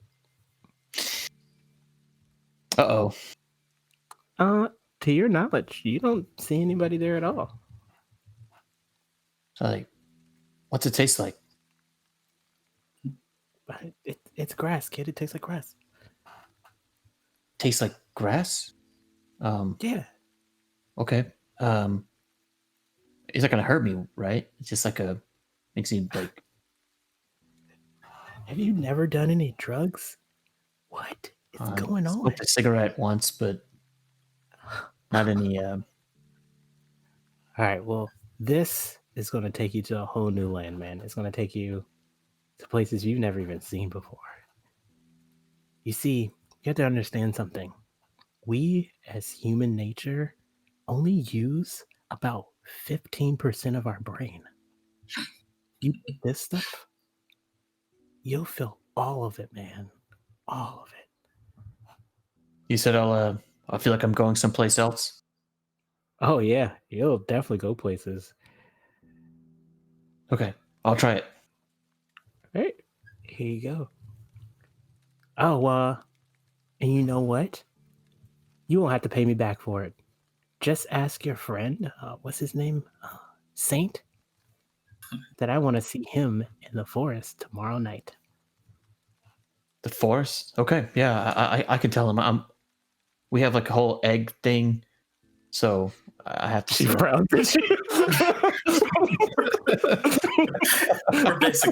We're basically married. We're in kind of like a quadruple. You know what? Fine. Bring your friends, but only the folks you really trust come in. You hear me? Yeah, absolutely. Also, don't get caught with that stuff. Okay, I just put it on my mouth. All right. That's how we're going to end that story with the library. Lip, I hate and to then I hate to we- interrupt you, but you were just every drug dealer from a Dare video from like the 80s when it went to ask. I was about to say, I'm just like, I'm not falling for this. I saw this in a G.I. Joe PSA. yeah, but we'll go into the hospital. Just give me one moment. So you go into the hospital and you are you see your dad at the front. He also has like his straw hat kind of like over his chest, and he just kind of keeps down and low. He looks up at you and he's like, "Oh, hey there, pal. I didn't see you there." Hey there, Paul. Have you ever heard of anything called aptitude? Yeah, that's when you that's when you get real angry and That's what you're I likely to do yeah. something. That's yeah. That's what I thought. I had to take one of those getting angry tests today at school. Now, son, did you go and get in trouble? No, I didn't get angry. I mean, I just filled in a lot of bubbles. All right, well, that's typically how you do things. So, It didn't really make me angry at all. It was actually kind of soothing, to be honest, Paul. All right then.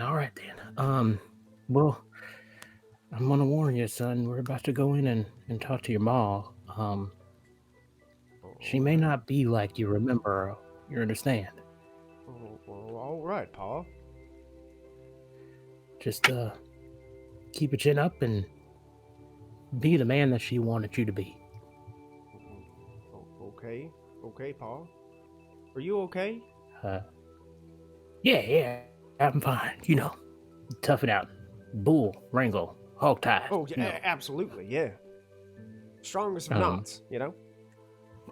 You two kind of go to walk, and as you're walking, you kind of walk into a specific part of the hospital where there's a number of like 4 or 5 people kind of just like heads in their hands. They're kind of heavy in tears, pretty sad. Some of them actually start to walk over to each other and kind of hold each other. You kind of follow your dad into this other room, and there's like this curtain area. There's a doctor there, actually. The doctor I created a doctor, but there's a doctor there. General doctor. In that space, we'll call him Marcus. He kind of lets you into the space, and he says, I'll give you two a moment. Just know that there's going to be some responses. It doesn't really mean anything right now. Just try and take it moment by moment with her. And he like turns and he's like, "Well, I don't under." And then before he can finish, the guy leaves and turns. He says, "Son, I'm trying to figure all this out myself, but it seems that this sickness, this darkness that's on our lungs, it's mysterious, and they ain't found the source of it or what's causing it or nothing. But they did say they're gonna have to put her to sleep for a while. So she's asleep right now, but she can hear you and she knows that you're there. So I just want you to talk to her while she sleeps so she can have some good dreams." All right, Paul. I think I can manage that. I mean, Brody will go in and sit next to her, and he rarely does this, but he removes his cap. And he just kind of sets it down on his lap a bit.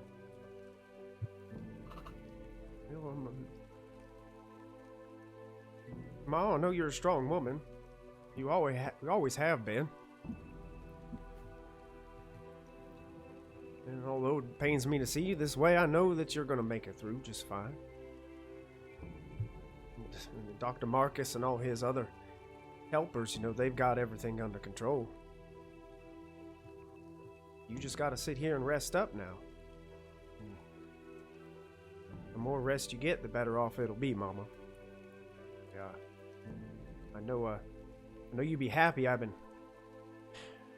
reading that old Bible that you got me. Getting a little bit closer to the Lord like you asked me to. Although I can't really promise you that I understand all of it. Don't really understand some of the words in there, but I do know that it talks about hope, Mama. And I just hope you get better fast, Mama. But school's been good. Started the new year.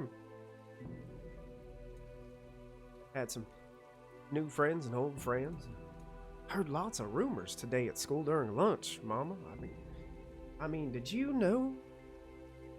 And this is completely crazy. But do you know that they use like, it's like rotten tomatoes to make the pizza sauce in the cafeteria?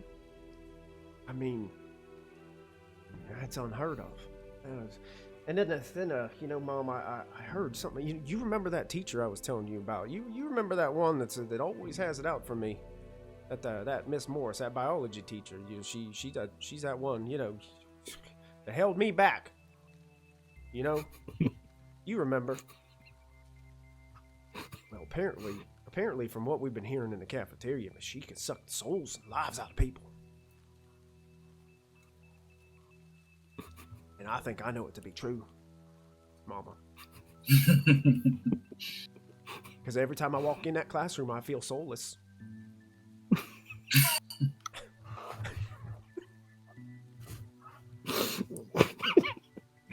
I'm trying, guys. I'm sorry. You're good. And the last thing he'd say is, I know you love that library, Mama. I know you loved it. Apparently they got somebody named Old Farty in there now. Seems like an odd name for somebody to have as a librarian. I don't know. Well, Mama, things ain't the same without you. I mean, Dad's kind of a mess right now, but I'm doing what I can to help out along the ranch, and we'll just we'll keep on going. And we'll be here when you wake up. I love you, Mama.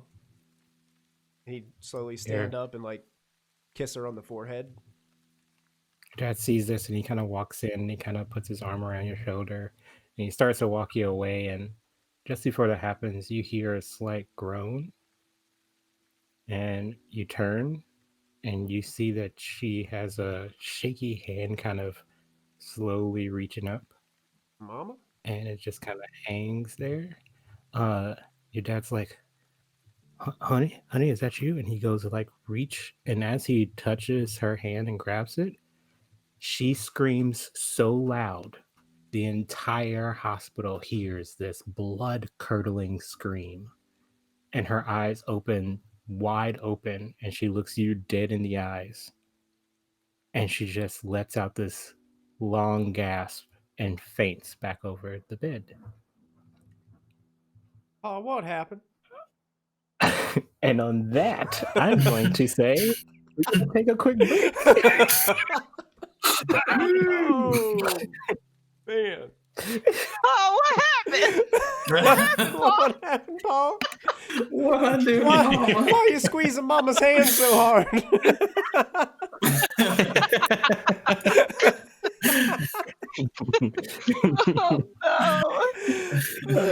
Oh no. We're going to take a quick bio break, recuperate, and then we'll be back in just a minute. Thanks for hanging out with us. Play Tales of the Loop. All right, we'll be right back. You'll be back. Hello. Welcome back. I'm glad you all could join us on this lovely Wednesday as we jump into our town of Boulder City, Nevada, in 1984 for Tales of the Loop Part 2. we're here with our friends here, our kids of Boulder City, as they witness some strange happenings in town, as well as the dreary drab of everyday life. So far, just as a quick recap, we've had our friends kind of meet each other for their first day of school. They have to take care of this egg, and one of our friends happened to get roped into some drugs. Another friend may or may not have gotten his soul sucked from a teacher. And our other friend who has a unfortunate circumstance with his mother, who may or may not be in a coma, may have woken up in a bout of fear and horror before passing back out. So needless to say, strange things are happening. Um, we're going to fast forward a little bit. We see kind of like the sun itself kind of set. The stars kind of come up across this vast, deserted looking sky. Lots of dry, acrid land. And we see, uh, we'll start off with Saint. He's at home and you see that he's kind of pacing back and forth. He's not quite sure uh, how he feels about that situation that happened with the eggs. Um, and you're headed somewhere tonight. Where are you going? Um, I am actually gonna go to our secret hideout. Okay, cool. You're making your way there. I would say that you would probably want to gather up the troops too. Um, just kind of like recap. Whose house are you going to first? Hmm. I'd probably go to Nicholas first. Okay. Um, Nicholas, so tell me, you're starting to feel the effects of what's going on right now. Describe to me what you're doing in your room, and I'll kind of amplify it for you. Yeah, so I guess what I'm trying to do in my room is like pick up where I left off in the library when I got interrupted. And so I'm trying to journal the events of the day and I'm trying to focus my attention and I'm reaching for inspiration for like a really good line of poetry. Like I want something dramatic. I'm feeling kind of filled with drama right now. Um, and I'm feeling the effects of the drug start to come on. And if you want to amplify, go for it. Otherwise, Yeah. You're doing really good at like writing down. You got a good chunk. You almost got like a working piece so far, and you're just going through and revising it. And you see one line, you're like, no, that's not quite as poignant as I need it to be. And so you start writing other words, and then you notice the paper itself kind of unravels off of the notebook, and it's kind of floating in front of you. And you just let the pen kind of touch the paper, and then you see beautiful poetry just flowing without any effort, just kind of coming out. And you hear your mouth saying the words on the paper as you're writing it down, and it's eloquent. You're talking about the universe and the connectivity of the world. Things cannot be undone because we are in this universe.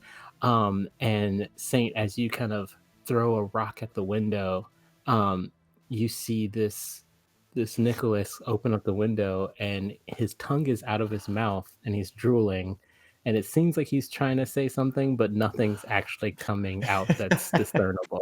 It's like, hey, Nick. So I was thinking that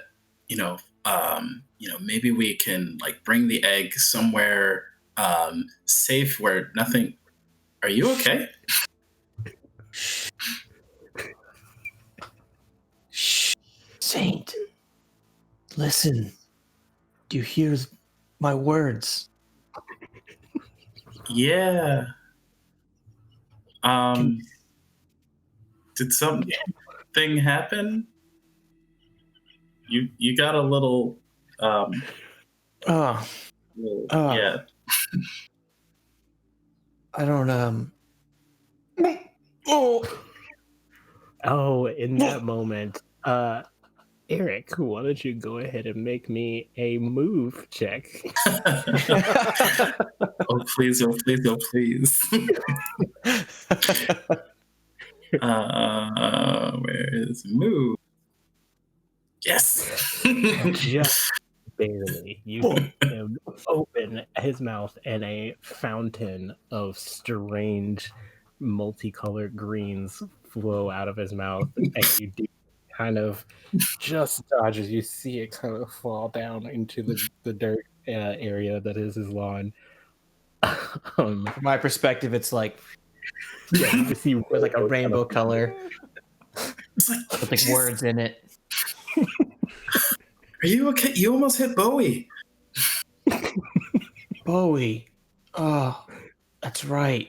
As soon as he says that, you hear David Bowie's music just like gleam in your head all around. Uh, I mean, maybe this isn't. I mean, if you're feeling sick, then we can talk about this tomorrow or something. But I figured we'd go to the hideout, the hangout spot by the warehouse. Yeah, Um, no, I'm just that sounds like a great idea. as soon Um, as you say that, too, you kind of hear from the kitchen downstairs, and actually, Saint, you would hear this too. Um, you start hearing kind of clanking and rustling. It seems like they're about to start up again. Just kind of shift over to like more of the bushes to have an easy like hiding spot if I need to. I and when I hear sort of that cacophony of reality, it sort of drags me back, and I'm just like, oh, I don't feel good. Um, yeah, let's go. Let's leave. I don't want to listen to their crap tonight.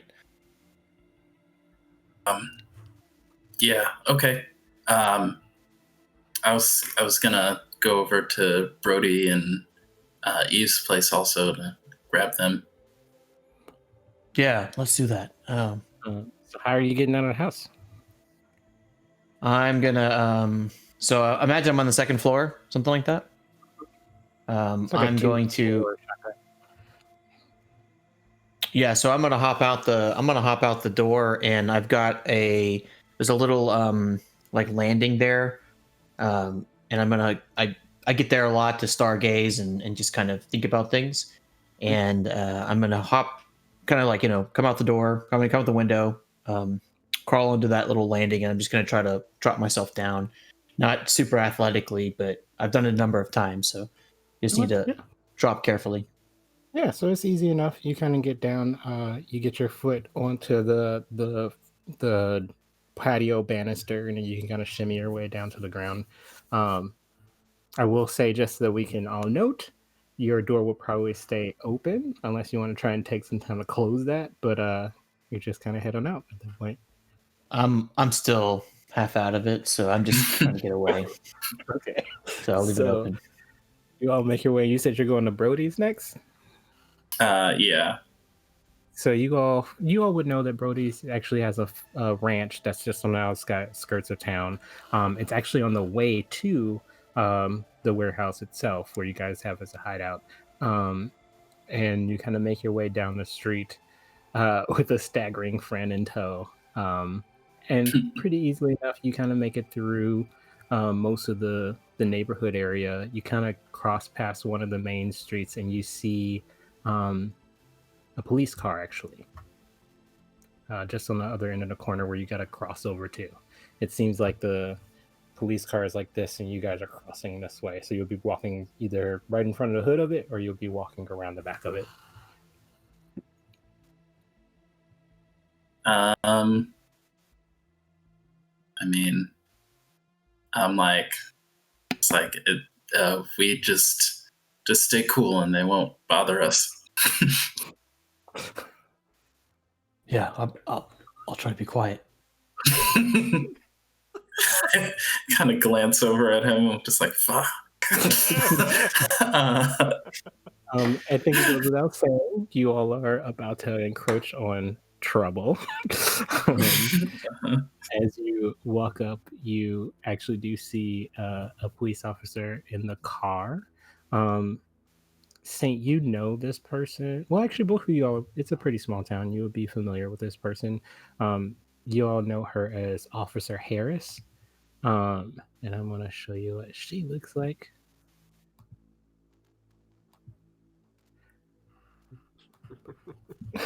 She looks real mean. And you just see her. She look like she gonna arrest y'all.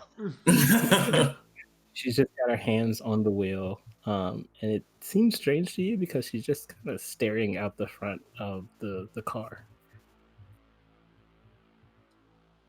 I was gonna say, if I see her there, like, would it be possible before we like get to the car to kind of like cross the street and try to like move behind the police car?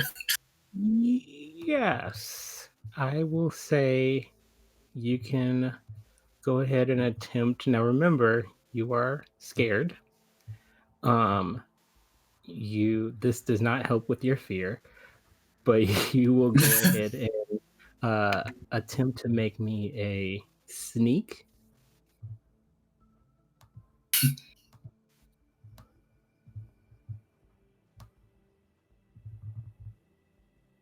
And then Nope. Oh, I did so well too. yeah, you did. Which is sad. 4. Just for this circumstance, Nick, I will have you make me a. Well, you can tell me. As you're walking in this moment, you experience everyone's kind of trajectory. It's almost like, I don't know, a video game. And you feel like you could see where everyone is on their way to. So in this moment, you look to Saint and you see that his trajectory crosses across the street and goes across the other way. You also notice the police car trajectory is to go forward. And so in this moment, you're like, can I predict the future right now? How would you- Meanwhile, I'm just like trying to like tap him on the shoulder, like, dude. solve the situation? So Saint, I feel Saint kind of tugging me and like pulling me, and I see the trajectories lining up. I'm like, no, it's like Frogger. You gotta don't go where it is. You have to see where it's going when you make your jump. And I'm just babbling, and I'm gonna try to pull Saint to where we'll be less obvious as we're going past the car, so we won't hit the line of sight like a Metal Gear Solid or something. Have you make a sneak? Got it. All right. Oh, boy. Rough for both of you all. So you two are kind of like pulling each other in two different directions, and you're just like, no, I see the trajectory. It's going this way. And you're like, would you shut up and come this way? And you two kind of go, and then all of a sudden you hear whoop whoop, and you see the flashing lights for a moment. You see her kind of open the door and get out. As you walk up, Saint, you notice that she gets closer to you and it seems to like wipe across her face very quickly. She says, what are you two doing out here this late? We're doing a project in our class. I forgot to mention, I would have gotten like one of those like lunch boxes, and just like taken a bunch of like tissue paper and socks and stuff and just like stuffed them in and put Bowie inside and just tried to keep him in like this little nest. So I'm just like carrying this like school lunchbox with me, and just like trying to hold it as still as possible. I'm like, well, yeah, we're doing a project for school, so we're just going to our friend's house. She like looks over to you and then looks over to Nick. Nick, are you giving eye contact? No, I'm looking at the ground. Okay. You see that you're looking focusing on like a rock. To you, as you look at this rock, the rock actually seems to have like small little legs, kind of walking back and forth. So it's entirely she looks at you and she says, Your parents know that you're going to who's going to whose house here? Oh yeah, yeah. This is my friend Nick. We're going to our friend Brody's place. Yeah, our parents know, of course. Go ahead and make me a I think empathize is the one for lying. Or charm. I would say for you it's probably charm, not empathize. Okay. Yeah, same. So I'll go with charm.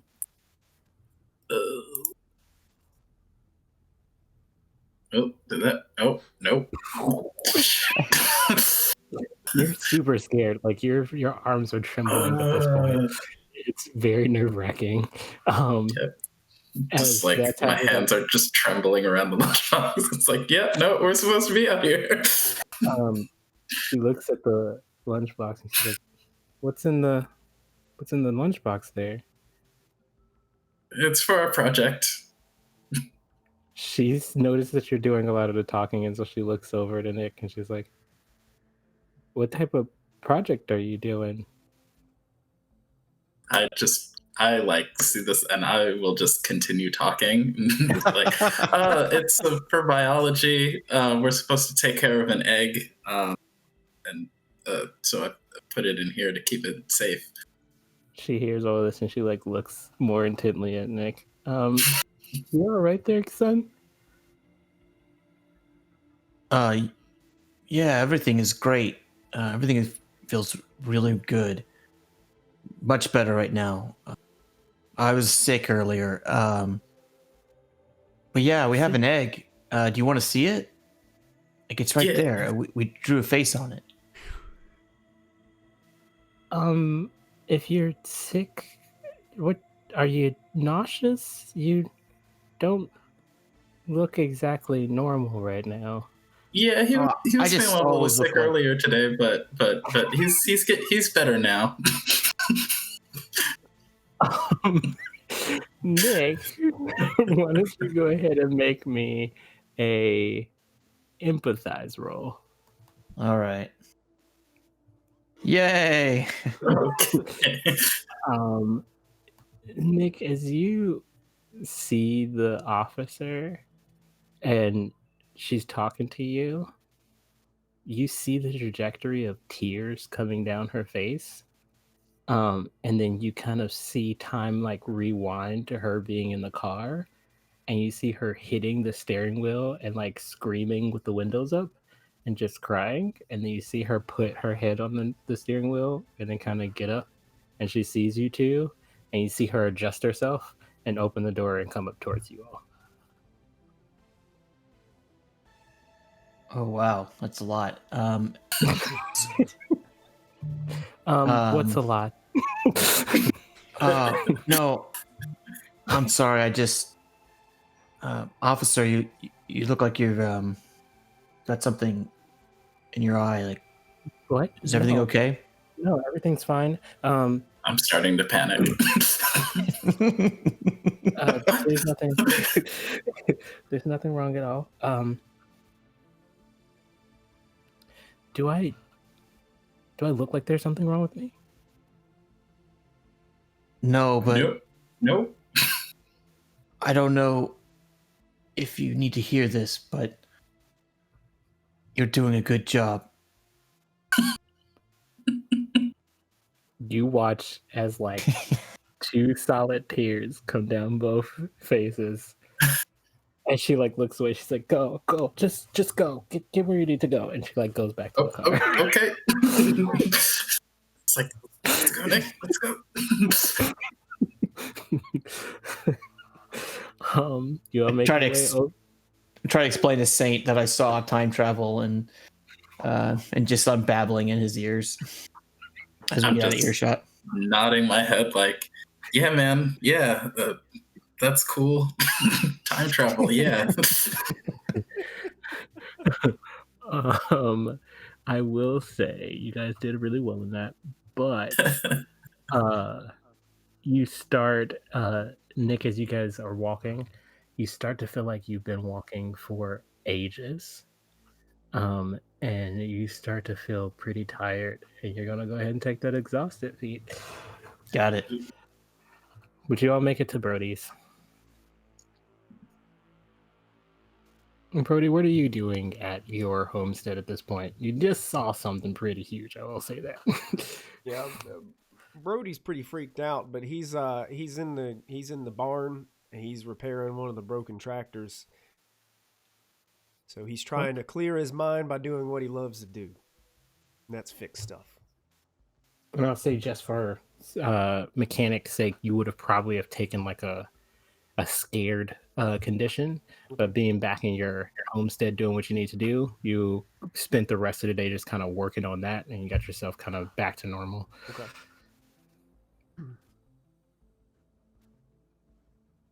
You all hear him in the barn, kind of like repairing up his tractor. Now, this tractor is unlike anything we as players have seen. Tractors in this world are hover devices. They are quite large, and I think I have.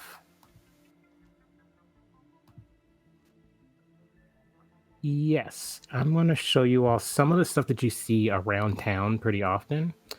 What he has is considered to be a magnetrine vehicle, and that is sitting inside the barn. Wow.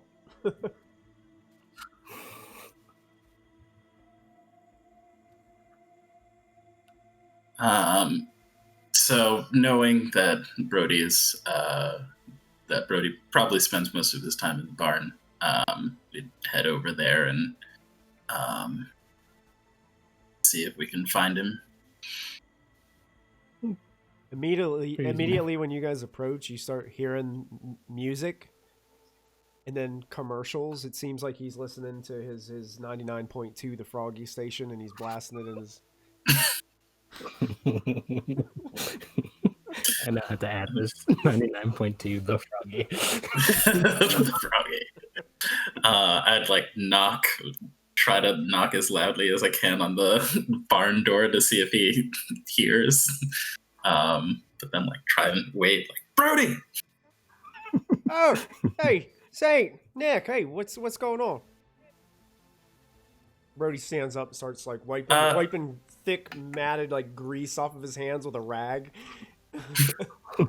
He's actually making it worse. He's covering his whole forearms. Well, let me turn this down. Let me turn this down. He goes up and turns down the big boom box and sitting over on the desk. I mean, we were about to head over to the place. I figured, it might be a good kind of place to keep the egg, so it's nice and safe. Nothing could get to it. I don't know, but could also talk about what we want to do. Sounds like a good idea to me. Let me see if I can get cleaned up here. I've been changing that transmission on that tractor there for the last couple hours. So just give me a moment. I'll be ready to go. You all would know, realize in this moment too, that you've gotten to hang with Eve for a little bit, but there's a couple of reasons why you've never quite been to her house before. One's pretty obvious. The other is that she didn't seem to tell you all about where she lived at. You kind of assumed that she just lived with Mrs. Morris. You never thought to ever go past that house to save your life. I was gonna say, which is why I saved her place for last. I'm just I'm not 100% sure if I know where it is or if I want to go there. Based off of what you all kind of role played earlier, I would assume that Eve would have probably have made sure at some point during the summer that Nicholas had her number to the house. Yeah. She would have gave Nicholas her number. Yeah, Brody, do you have a phone that we could use to call Eve? Oh yeah, I got one over there in the corner, hanging Out up, here? hanging up over there. You can go and grab it. It's on the wall. Okay. It's For like those mean, of y'all don't- who've it's not real in the old 80s, school looking. Like it's like you gotta like wait for the thing to come back around when you dial it. You know. Yeah. those of y'all who were born anytime in the 2000s, the phone itself has this coil. Years What is this long. wire? Oh, that's a throwback. Rotary phone. Household. Oh, yeah, rotary phones. Nice little Yeah. throwback. So, like, don't this doesn't mean anything, but I have Eve's number. We were sharing like story. She was, anyways. I want to call her, and then I'll just call her up. Story. That's what they call it, And- right? and then I'm like- That's it. Would people have dedicated lines, like individual lines, back in the No. 80s, or would it just be one line to the It's house? just one household phone. If they had dedicated Yeah. lines, but it was shared in the same network, so parents could pick up the phone Right. and listen to the conversation. Oh, I used Yeah, I used that to used hate to happen. that. I hated That- that. That used that was to the happen. thing. I remember when that happened. switched. That's right. Yeah, because even okay. So I'm calling them. I It's like probably would have. crossing my- I probably would have said before, like you called, be like, so has anybody actually been to Eve's place? I mean, we were talking about it a little bit, and it sounds like she actually lives with Miss Morris. Oh, she I think lives. they're related. She lives with Miss Morris. Ah, I'm not 100%, but I'm pretty sure. gee golly, we're gonna have to So- go over there. It's been a hard enough day, Saint. Seriously, and you're gonna bring me over there. I know, but I mean, if there was any other way, but maybe if we call and, Yeah, Nick. and pretend Nick. that we're someone else, just ask if she's home. No, that's a bad idea. I'm watching them sort of debate. I'm just seeing words shoot at each other's faces. Like Pong. Because this is actually more entertaining too, because your exhaustion is starting to get to you.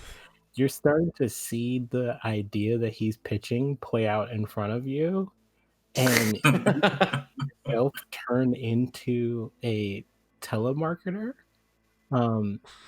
You can hear the voice and the character and everything come out of your voice, and you pick up the phone and you play out this whole story of calling Mrs. Morris and say, Mrs. Morris, I am with the ACE student program. We're so sorry to call you this late, but we want to let you know that your child has actually applied and been accepted to our scholars program. And we believe that she has a real chance at it, but we would love to speak to her a little bit more about her experiences as a student. And then it just kind of comes back, and then you see as Saint is like, no, that's not a good idea.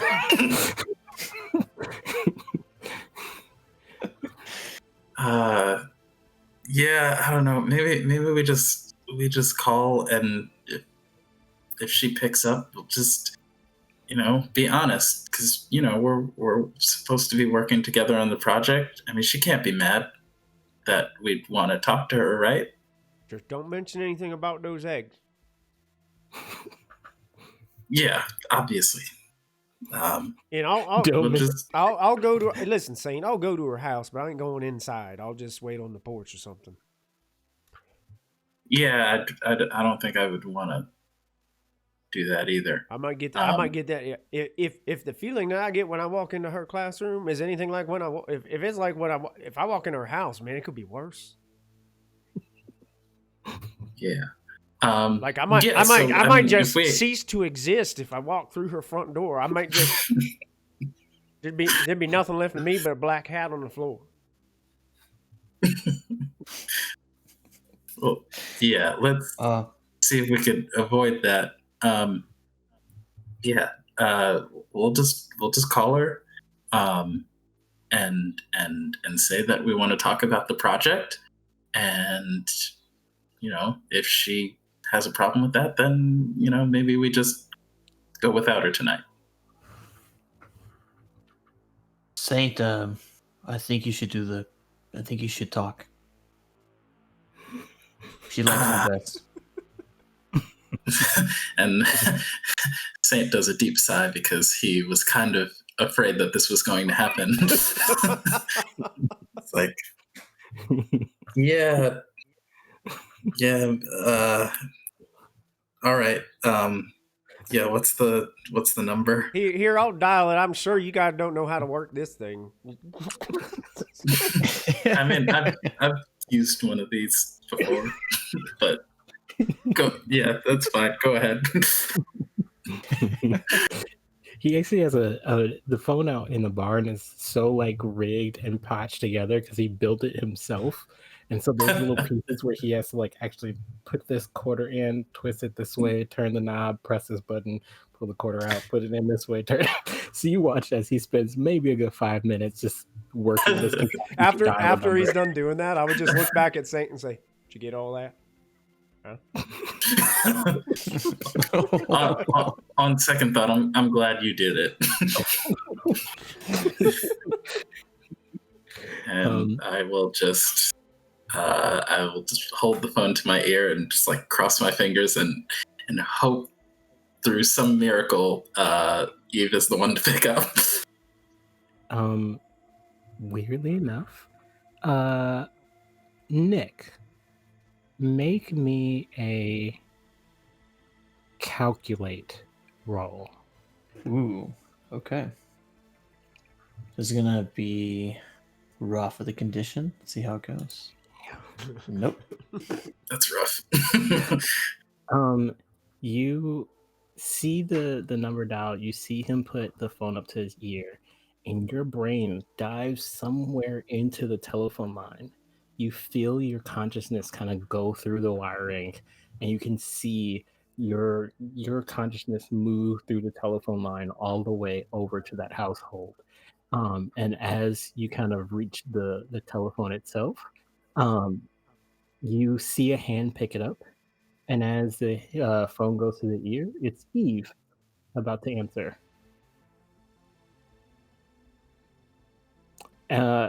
As you pick up the phone to put up to your ear, what do you say? It's Eve. Like look over, just like really confused for a second. Hello? How in the world do you know who's going to answer that phone? As you answer, she says, "Who is this?"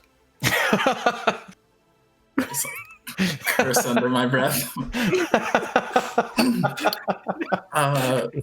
This is Dinesh Saint from school. I was calling to see if Eve was there, that we could talk about a school project that we're working on together.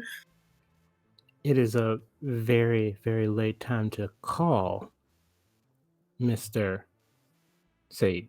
I need to say it. Okay. Say it.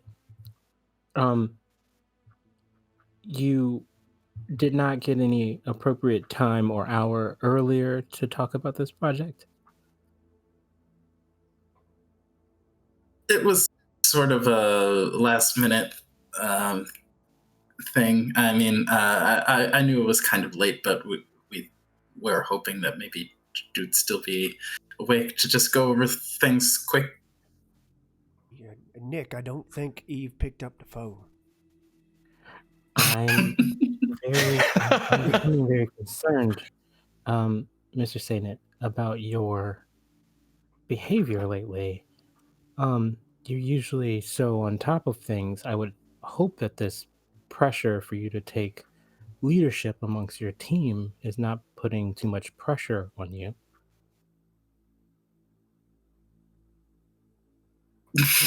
Like trying my best to hold it together. No, I don't. I don't think so. I think I just wanted to talk to one of my teammates and You go know, over our I project together. I just wanted to let you know that you're really a shining star that really needs to just gleam. And I think if you really put the potential and effort into it, you can really apply yourself and you can be something great in this world. I really see that you are the future of this world. And if you just, you know, put in that extra effort, honestly, I know that you don't do a lot of the research on this, but humans themselves, the very fascinating thing about them is they only use 15% of their brain. And if they really apply themselves, they can really, really use a an aptitude and an amount of themselves that would apply themselves. Do you understand what I'm saying? Um, yeah, I think so. Um, I was just trying to talk to Eve, though. Nick, it looks like You hear Saint's sweating a little bit. you hear a pause for a moment, and then Eve, you hear Eve, pick up the phone. I run over to the phone. Ari? Ari, Uh, this you? no, it's Saint. We talked a little bit earlier about our egg project.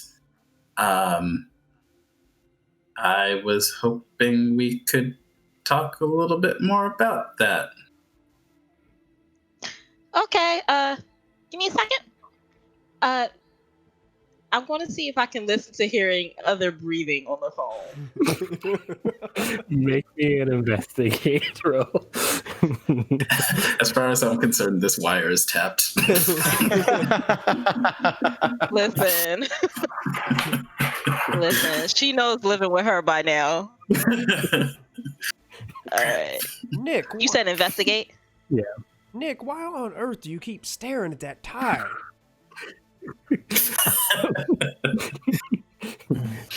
I didn't you can- succeed.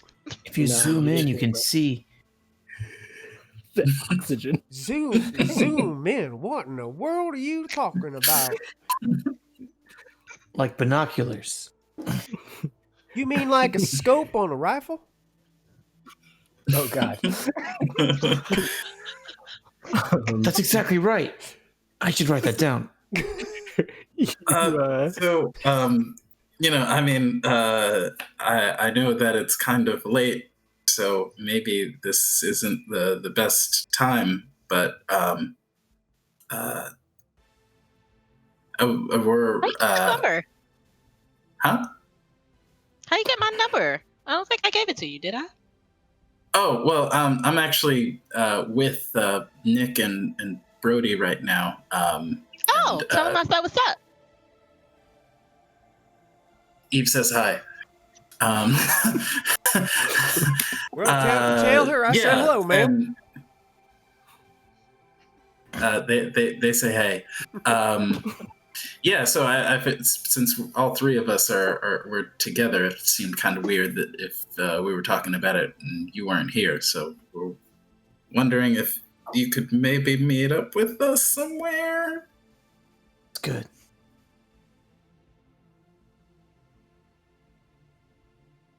Meet up where?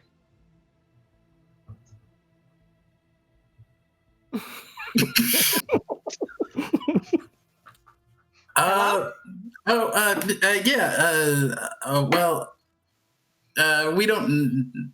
I don't know exactly. We were gonna kind of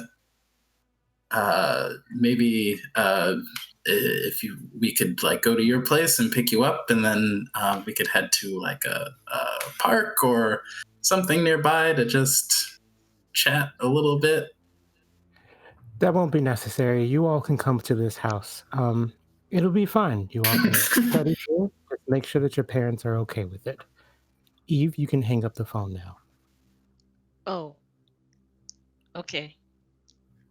See y'all when y'all get here. Sounds great. Eve did hold on for a little bit, like as she was listening to see if her aunt hung up first. You all will Oh. probably be sitting there for the next like 2-3 minutes just waiting for the other person to hang up. I hang up. All right.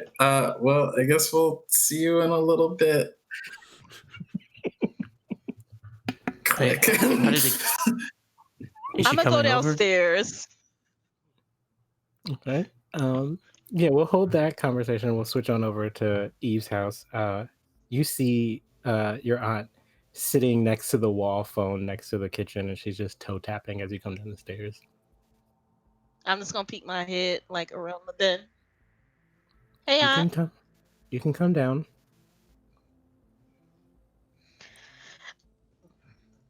So here's how this is going to happen. You're going to study with them in the dining room. You are to keep all the lights on, and you all are to remain on the first floor. If it Okay, gets so nobody in my room. I'm sorry? Nobody in my room, right? No, and there will be no closed doors. If anyone has to use the restroom, they can use the upstairs restroom and tell them to be sure not to close the door.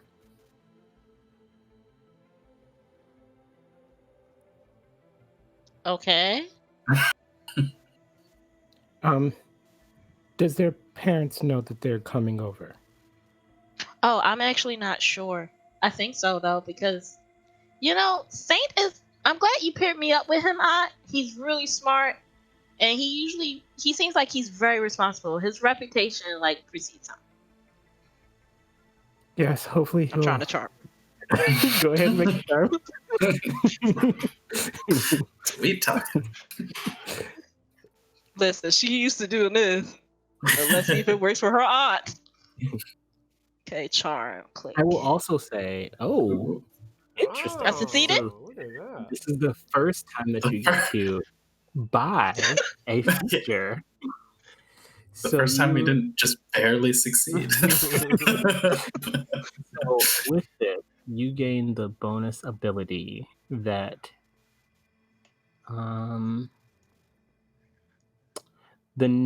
so you can do one of two things. The next time that you try to charm someone in this way, you get a success without having to roll it, or you can gain, just like what Nick did, you can gain information the next time that you charm someone to this effect that is unexpected. I'm gonna keep that success. Okay. I'm gonna do Cool. it for a success. Right. The next time that you do a charm effect like this, you succeed. That's a cool. You That's get a one cool success. concept. I like that. That's Yeah. neat. Yeah, that's pretty That cool. is cool. Cool. So she's like, yes, he is a very, very well-suited young man, and I think that he has a lot going for him. He is definitely going places, and I can definitely see him working for the Loop pretty soon. I think he could teach you one or two things about being a level-headed individual. I'm pretty sure. Well, you all don't stay out too late, and I will make sure that they get back to their parents. I don't want anything happening, and if I see so much as one stain on my dining room table, everyone will hear about it. Scout's honor. There will be no stains. All right, I'm going to go do a facelift. There's this new cream that I've been trying. I'll be in my room if you need me. Okay. I will be watching. And she kind of goes up the stairs. All right. I'm just gonna open the door and just so I can see if they come up or anything. So, as you kind of open the door, you hear above you a window slide open. You get a sense that it seems like she's also waiting for them to come. I have eyes everywhere. But yeah, sure enough, you guys are familiar where this house is because you actively avoid it at all costs. And so you all make your way through, and I'm assuming you guys are just casually walking. Um, I will say, before you guys kind of make your way fully out, uh, Brody, you kind of see your dad kind of come out. He says, "Hey, Brody, son. Oh yeah, Paul. Oh, hey there, you two. How y'all doing?"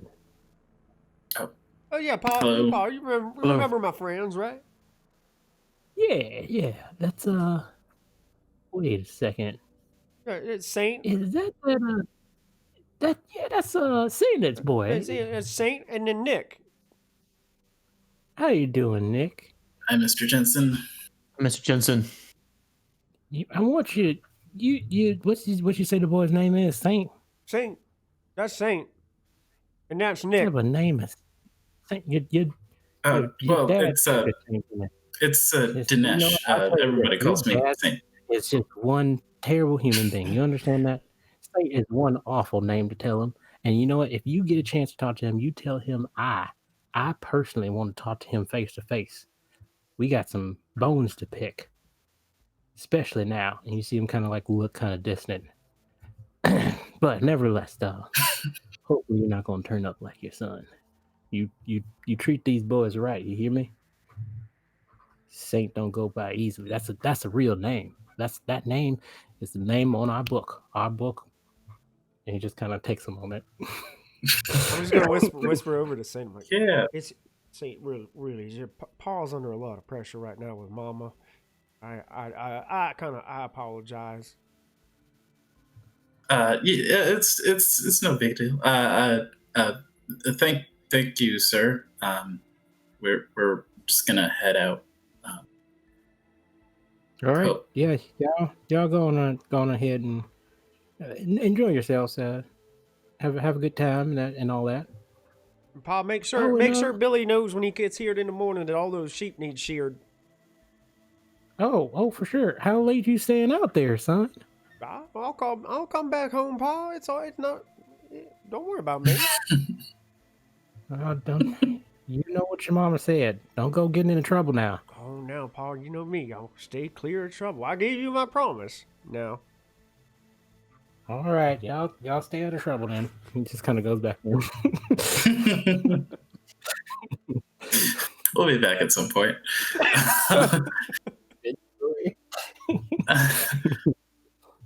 I'd say on the way over, I'd just kind of give a debrief to the other two. Be like, all right, so Miss Morris knows that we're coming over, and I mean we gotta scrap the plan to meet at the hideout. I think better if we just don't say anything about it, because I feel like she's going to be listening to our whole conversation the whole time, and I really don't want her to find out about our place.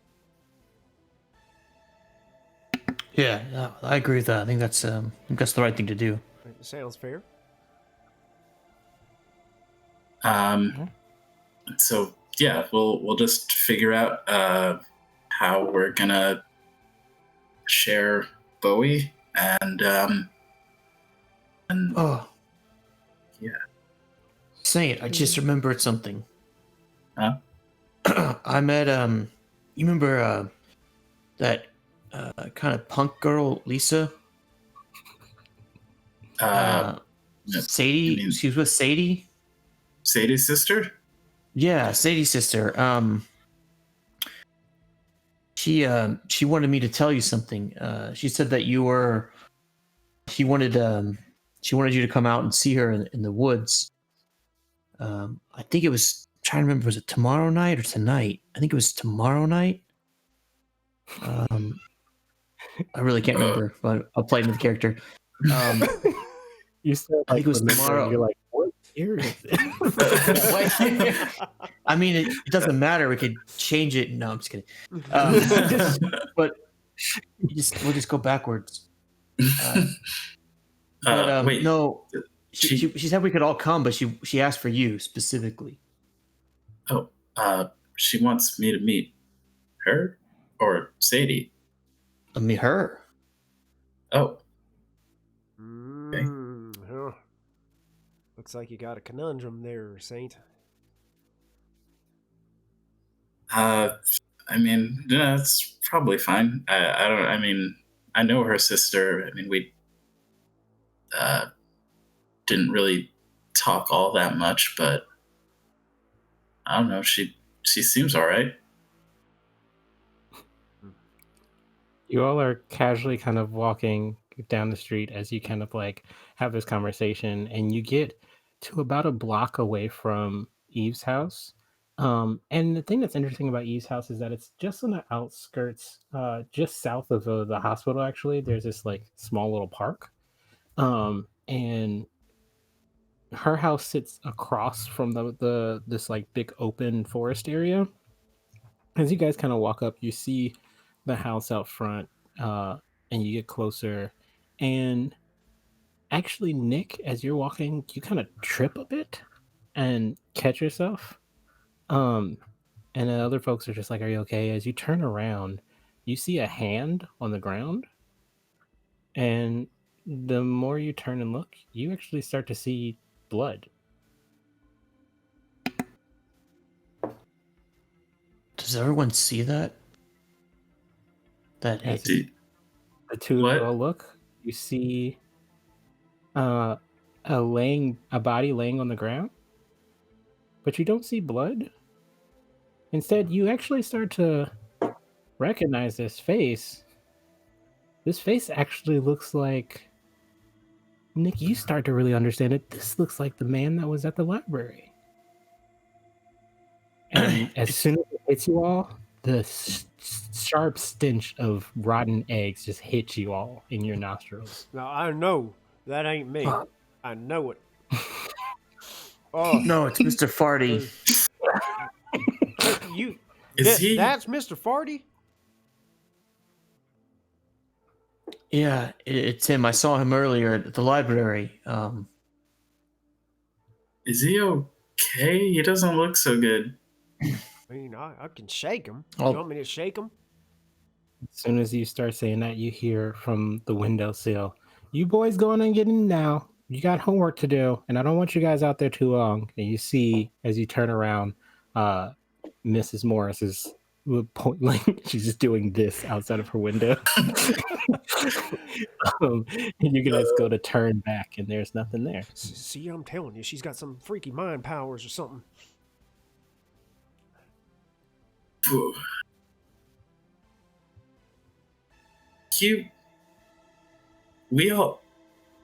We saw that, right? I've seen a lot of things today. I said, "Get in this house, or I'm calling one of your parents." I turn around. Yes, ma'am. We're coming. We should let's get out of here.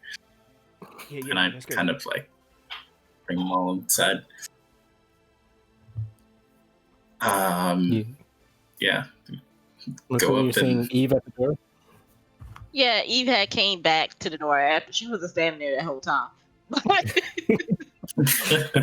She came back after she heard her aunt yell. So. Okay.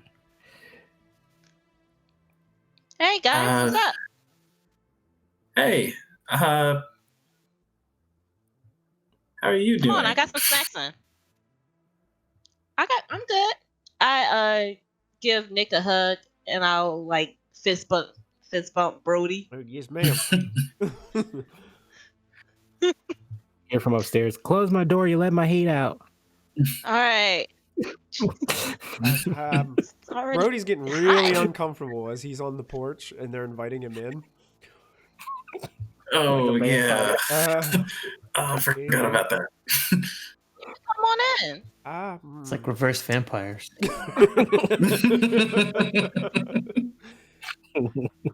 What happens when you go to a vampire's house? You can't come in, period. Is there any way we can just sit and talk about this on the porch? I mean, there's plenty of room out here. I don't want y'all on my porch. Guys, she will whisper. Guys, she's like really like right there. Yeah, I think we can just go in. I just lean over to Brody. It'll be okay. We'll make it quick. Real quick there, Saint. Real quick. Y'all want some juice? Yeah, Or like, yes, I ma'am. got some Pop Rocks. Yes, ma'am. I'm not, ma'am. I'm like younger than you. Probably. He kind of he thinks for a moment and is like, yeah, pretty much. You'll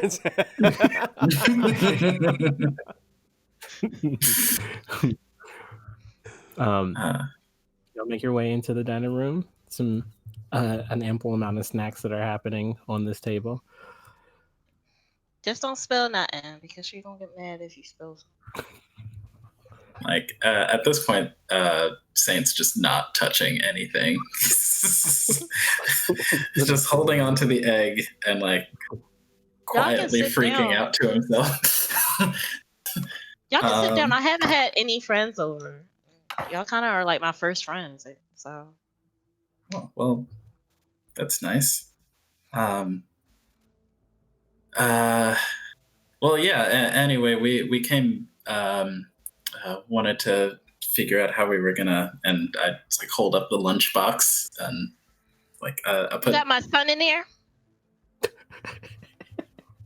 Yeah, Bowie. I tried to pat it as much as I could so you wouldn't move around and be pretty safe in here. But yeah, I figured we could take shifts and maybe like one of us would hold on to him for a day and then at the end of the day we pass him off to somebody else. Okay, do you want to do it like, well, there's 4 of us, then there's like 7 days a week. Do you want to like someone keep it for the weekend and maybe somebody take it like Mondays or Wednesdays or something like that? Yeah, we could do something like that. I choose Mondays. Okay. I'll do. Could do the weekend, or at least the first weekend, I guess. As they're having this conversation, Nick, you keep on having these flashes of the body, just like over your foot. Now in the dining room floor. Now on the dining room table. You see that dead hen actually go and reach for some of the popcorn. It's just like you can't look anywhere, and you start to see like weird spatters of blood all over the place. And then when you look up to look at Saint, behind Saint is actually Mr. Farty, just kind of both dead hands on his shoulder. I'll grab Saint and pull him, like jerk him away from it. Saint! Okay? It's Mr. Farty. What? Who? I'm like, what do you? I don't feel good. I think I need some water. Nick's been acting real weird since he got over to my place. I don't know what's wrong with him. He's saying he can zoom in on things like the scope of a rifle. without you mean like without a gun? Like you don't have to? Well, I guess you could have a gun too if you wanted it, but I'm confused. I don't know. Brody's gonna continue like this whole time they've been at the table. He's looking around for anything like an urn or anything strange around the house that someone might phylactery. Investigate roll. Okay. Investigate. Okay. I think meanwhile I'd just cut in and be like, yeah, I think Nick has just been feeling a little stressed lately, and so kind of weird, but you're all right, Nick? Yeah, I think I did something stupid today. Oh, what? I'm looking around to see if I see the ant around. You can go ahead and make an investigate, and then also, if you would like, Brody, you can try and push yourself and take in condition. as I know that you're getting increasingly stressed being inside of this room. Okay, so what's that mean? That I like So you roll? will check. I would say you would probably check scarred, and then you can immediately reroll. Okay, Brody Scared. is really looking, so I think he would do that. So Uh, so the condition You guys are was weird. scarred. Okay, and reroll.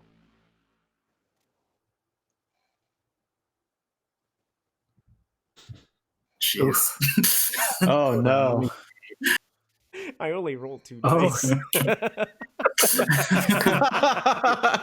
um, One. I did that wrong. Do this. You don't take the condition before the roll. You take the condition after Oh, a roll. got it. I apologize. You roll it, and then you'll take the condition. Okay, let me take the condition off. Do you want me to re-roll? Yeah, just go Okay. ahead. Okay. It was my. I didn't read that correctly. Oh my gosh. Oh, Okay, so definitely take that. yeah. And you gain a unique ability as well.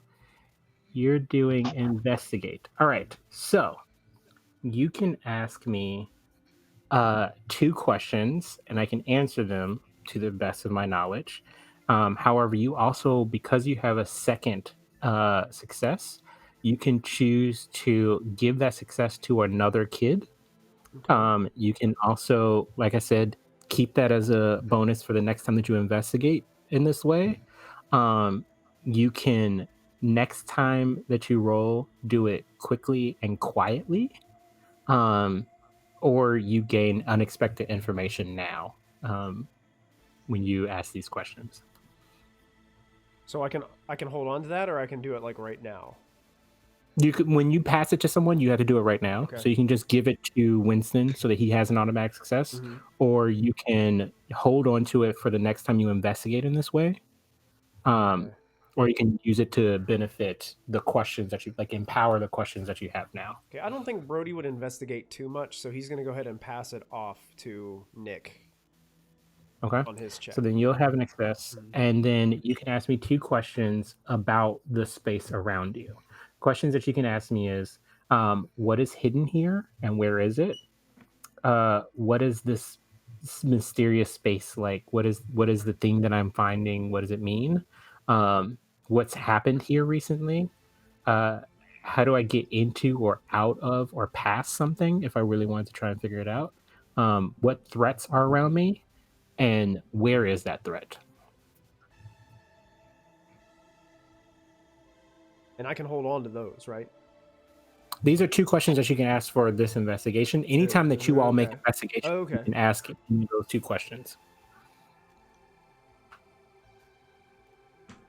Okay. Well, I guess then, is there anything hidden that Brody would find within the living room or kitchen? Because you're looking in the way of finding something that is like proving that Mrs. Morris is sucking souls out like herbs. Yeah, So she's got to put those somewhere.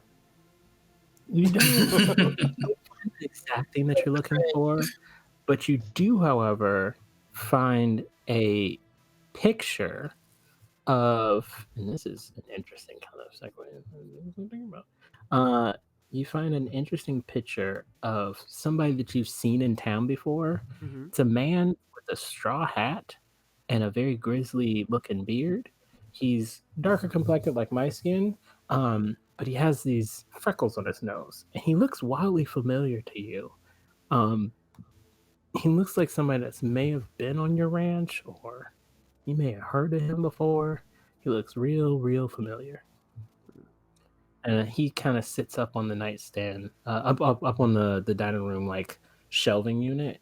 And just next to it, actually, you see an award trophy for her work at the Loop for marine biology.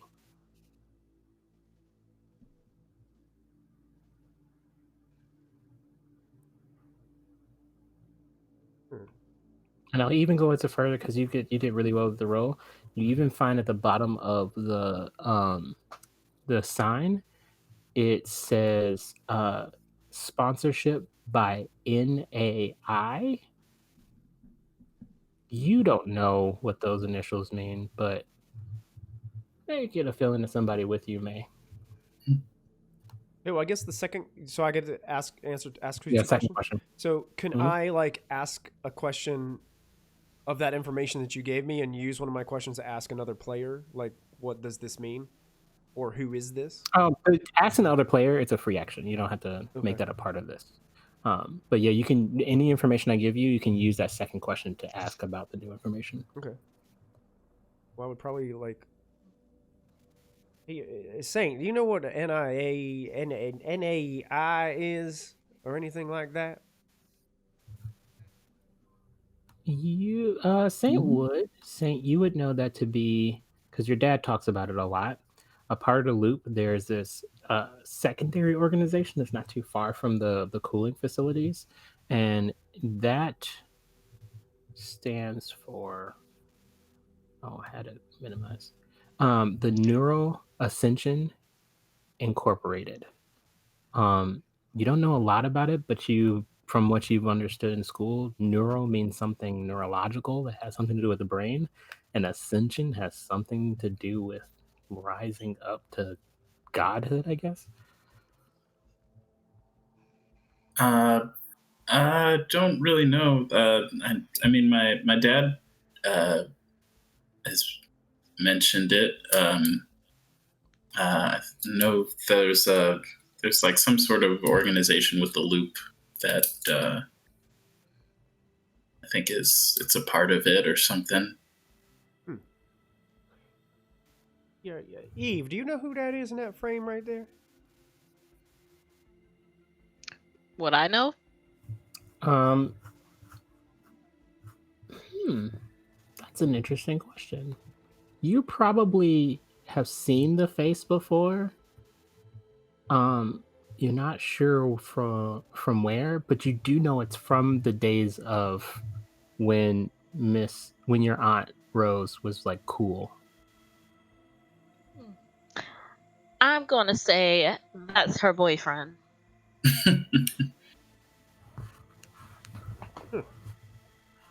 Well, Interesting.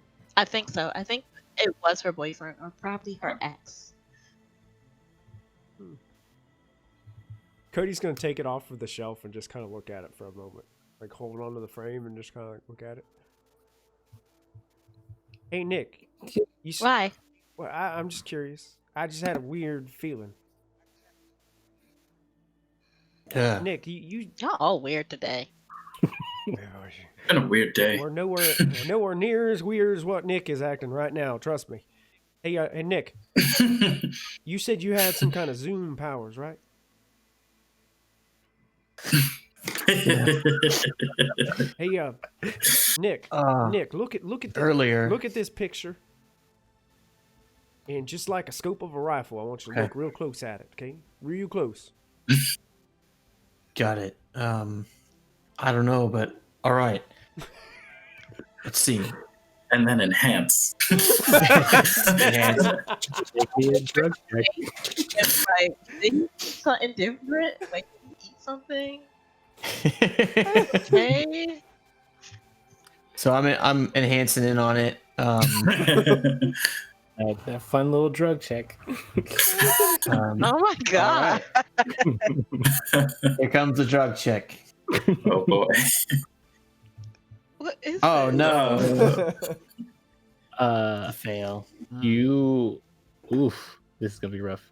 You zoom in and you can see the words on the page like moving like wildly left and right. And then the words jump off on the page and you see that they're making a figure of this guy. You see that it's making a figure of the award that she won. You get an image of her holding the trophy. Um, and then you see the trophy in your hand. And as you look up, you see an audience of people in front of you. And you start giving a thank you speech. From my experiences with my mom, does it look similar to the people that she used to paint, or Yeah, I mean the picture itself looks familiar because you definitely feel like you've seen that guy in your life before. You just can't quite place when. It was sometime when you were really young, Mhm. and you didn't really spend a lot of time with Auntie Morris, but when she was around, she did tell a lot of stories about different people. This seems like it's one of those stories, but you're not sure what it was about. You kind of tuned her out in that moment. Also, you were a kid, so you were just like, "Ooh, toy," and just kind of went off. Yeah. Uh, I meant to ask like Nick specifically. Like, do he resemble to some of the people that my mom used to draw? well, before you even ask that question, what you all witness as he's looking at this is him just tune out, and then from his hands slips the pitcher, and it shatters onto the ground. Oh, gee golly hell. Oh. You're dead. He just dives for it, and she starts grabbing it up. You hear from upstairs, "What's all that noise? I just tripped. Is anything broken?" She My looks feelings. she looks perfectly fine. I don't see anything that's sticking out or anything awkwardly. All right, I'm coming down to take a look. So she comes start walking out. Sit down. Go sit down. Go sit down. Go sit down. Go sit down. Brody dives under the dining room And I'm table. Brody, no. Make me a hide check. I think Oh god. Oh man. how wild this is getting now. And Eva's just gonna be on the floor, and she's gonna cut her hand a little bit, like try to grab it, and she's like, "Ha, ow!" You successfully kind of slip yourself underneath the table. You cut yourself? Is that what you're doing? Yeah, I like try to get a little bit blood, not like Nothing but- lacerate, but just like a little bit. And I'm So like, "Ow, ow, ow, ow, ow!" And I'm trying picking up the glass. she comes down, and she looks around and she sees what is Nick and what is Saint doing?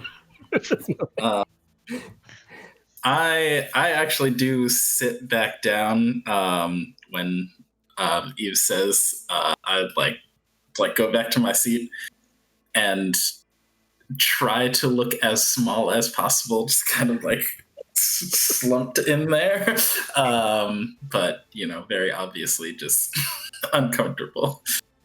She looks around. She's like, "Oh my god, what happened?" She I looks at all this stuff. fell. I fell and I tripped. She look at your hand and she's like,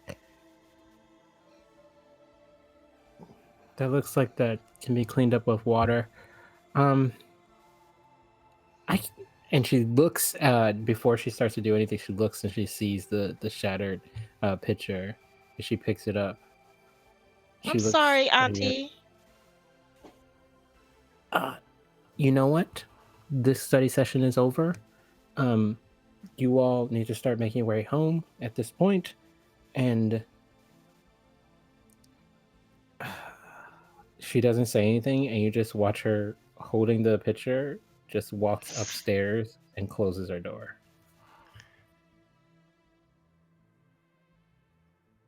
I'm sorry, Eve. This is bad. Is she gone? For now. What day is Oh. it? Is it like Monday or like a Tuesday? It's a case of the Mondays, y'all. It's case of the Monday. Just your average Monday. I'll say, I mean, maybe we can, we'll talk again tomorrow morning before class, and yeah, we can pass the egg off. I'm sorry. Nick, are you cool? No, I think something's wrong with me. Now that I've seen that she's gone upstairs, like Lisa gave me something, and I ate it, and nothing happened, so I just thought it was like unrelated. But she told me I Bro. would go places. Bro, did she give you heroin?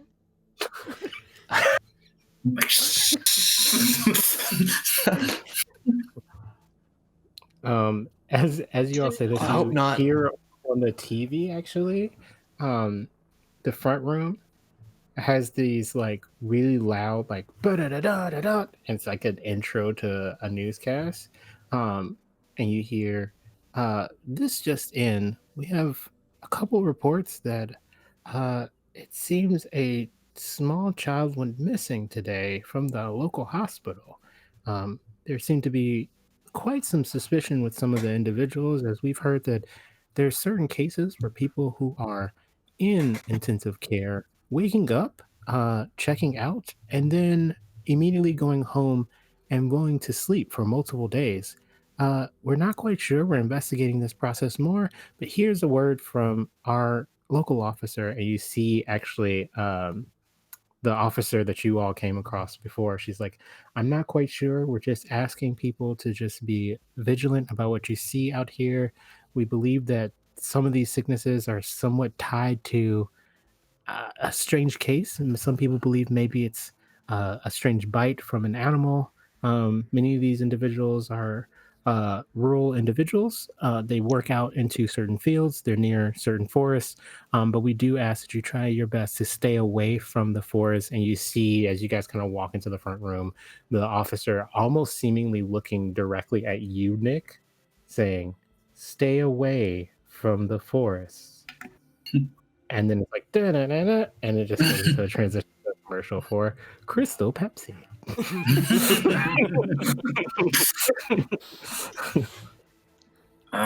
This has Nick, been weird. those drugs do some crazy stuff to people. Yeah, You I can't don't know take it what. again. Yeah, I don't know what. I don't know what I was thinking. I don't know. I'm just so tired of this place.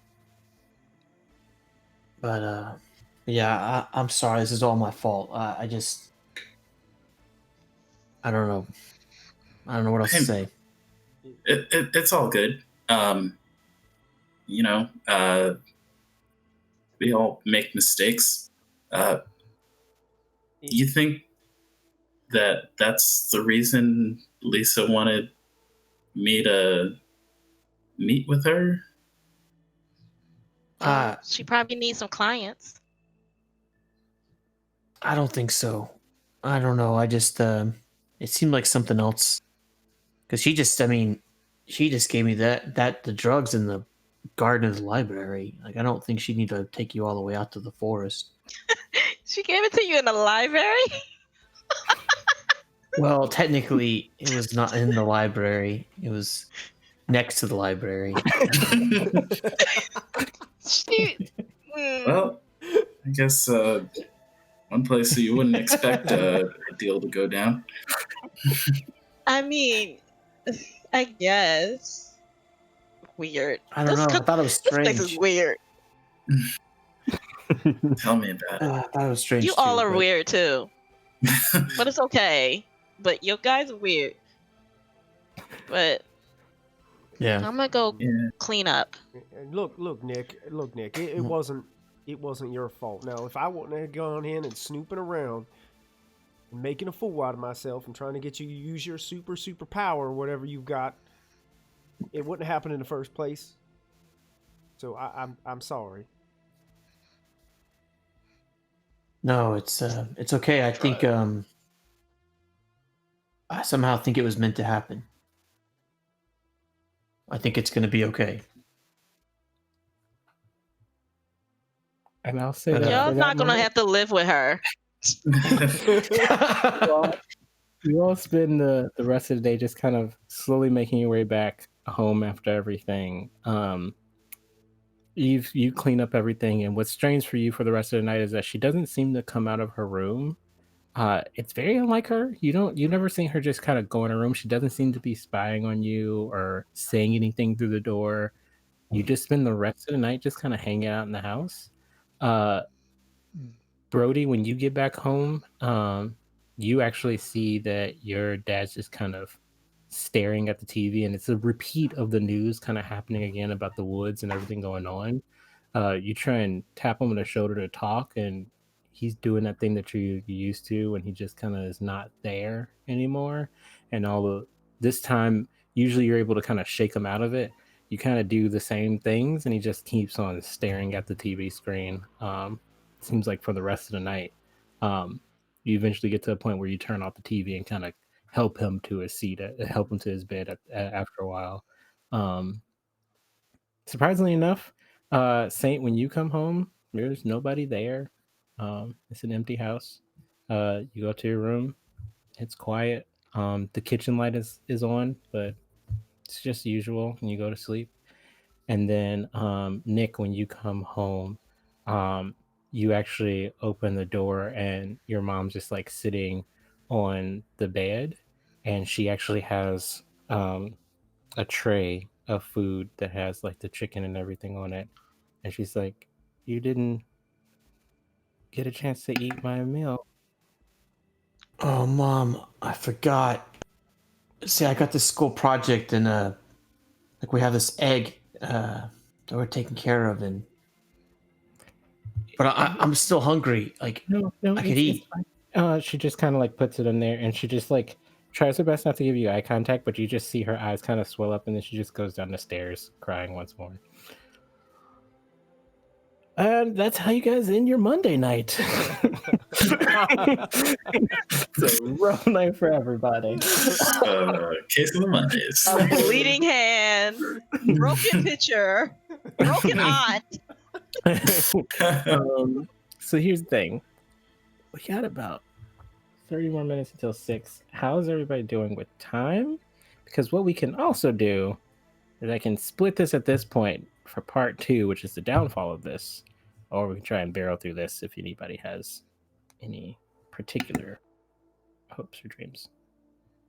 I do want to do a scene with my aunt. Okay.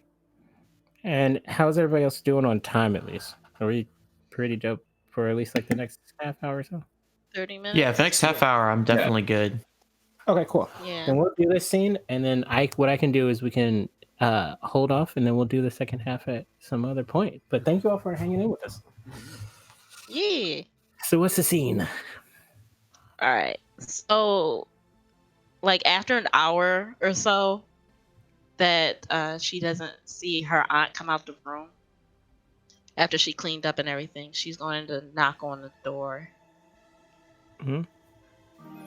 and see if she can open it. You notice that the door is not locked, but you go and open it pretty easily. She's sitting at the bed, and she just kind of has the broken pitcher sitting in front of us. Aunt Rose? Yes. I come into the room fully. I'm sorry that I broke your pitcher. No. The pitcher shouldn't have been on the shelf in the first place. I'm planning on getting rid of it anyhow. So you all just expedited a process. And you see her kind of like take the back of the pitcher out. She kind of throws the frame in the trash, and you see her kind of like slowly start to tear up the pitcher. Aunt Rose? I think I remember him. No, you don't. She throws the pitchers into the trash.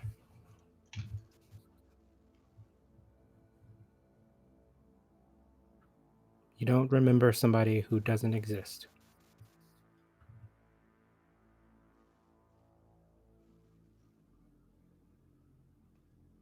Can you...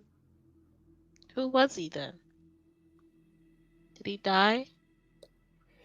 He was just one of my drawings, dear. I sometimes like to draw things that I see in the world, and sometimes I just create new characters. He's not a real character.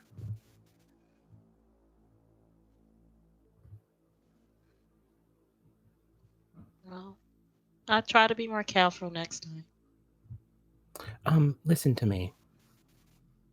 Hmm? Saint is a good person. He's intelligent. He's kind. And he has a good head on his shoulders. Do everything you possibly can to keep that one in your life. Oh, like a best friend, but Ari's already my best friend. Ari is a waste of time. She's not going to get you to places that Saint will get you. Trust me. I know this. I mean, Saint's cool and all, but I guess. What I'm telling you is that Saint is not cool. Saint is effective. And whether good or bad, life is going to throw things at you that you don't understand. But you're going to want to have people in your life who are pragmatic, who can show you a sense of direction. Because if you're too lost, anybody can just take over you. You won't feel like yourself if you don't really truly know those around you who can support you. Also, starting tomorrow, I want you to start tutoring Brody. Okay, I kind of said I was gonna help him, but okay. Make sure he stays in your circle too. Yeah, Brody's cool. He's not very smart. No, but he's got it. strong, right? He's gonna. And you see her kind of like doubt herself in saying this. Sometimes you need to have someone in your life who knows trouble to get you out of trouble. That's really smart. Go to sleep. Okay. Night, Aunt. Love you. See you tomorrow. Love you too. She goes in her room. Oh. The next day, you all kind of casually ease your way back and cautiously make your way to day 2 of biology from this class. And as you guys kind of get into the classroom, you don't see actually your aunt come into the class that morning. You actually see what confuses all of you all. You see Mr. Allen walk into the front of the class, and he announces to you all, so, it seems like, Miss, I can't remember her name. What's that woman's name? Your biology. Morris? Yeah, that's the one, Miss Morris. She's, not feeling so good today. So I'm gonna go ahead and, take over for today. And you see, he looks directly at you, Nick, with a wink. And you see a slight grin. And that's where we're going to end this session. Damn. Oh man. My aunt. Uh-oh. Wow. It's Mr. Farty. Mr. Farty's here. That was awesome, Lip. Yeah, thank you guys. That was Yeah, that was awesome, great. Lip. This is a very interesting world. And man, I thought that this was going to be, I was nervous because I was like, the dice system seems a little bit simplified. Like it seems super Yeah. easy. All you need is one success to do stuff, and that proves to be very hard. Yeah. Yeah. Apparently. I'm just like, oh yeah, I've got like 6 dice. This is no big deal. It's like, nope. Dang. True. Wow. Yes. I like the intensity of this. Yeah, Yeah. if you guys are ever, I like this kind of like special kind of running. But if you guys ever want to jump back in, I'd be more than happy to guide you all on this journey through 1984 Boulder City. More weird things are left to ensue, more things to find out in this world. But you all definitely found a nice little interesting team here. Yeah. It was Special a- shout out before I forget. I do want to do a special shout out to 20 Sites Every Story, obviously. Proficiency bonus, obviously. All of you all for jumping in. I want to thank Stumpy from Chats, aka Jamie, for helping out with this amazing overlay that you see. Christy, Hey. with a lot of details, make sure that the names and everything are all set, make sure we're all clean. Thanks to everybody. You guys did an amazing job. This has been a lot of fun. Thanks for running it. Yeah, thank you. Yeah. Yeah. Thanks, Lip. Having me over. It was great. It was a lot of fun playing with everybody. This Yeah. partnership, it's worked out really well. It was fun. Cool. Then, without much further ado, I guess oh snap! I do the proficiency bonus sign off. What? Yeah, do all it. you. Do it. It's all you. Sign off? Any last words? Nothing good? All right. Shout out to Prince and David Bowie. Yes. Rest in peace. Rest in Love peace. So when you are stuck in your sophomore year, case of the Mondays, and you just can't seem to hold on to an egg to save your life, and when your teacher is giving you all types of crap and you just can't handle anymore, don't forget to add your proficiency bonus. Thank you all so much. Bye, everybody. Bye. Hey. Hey.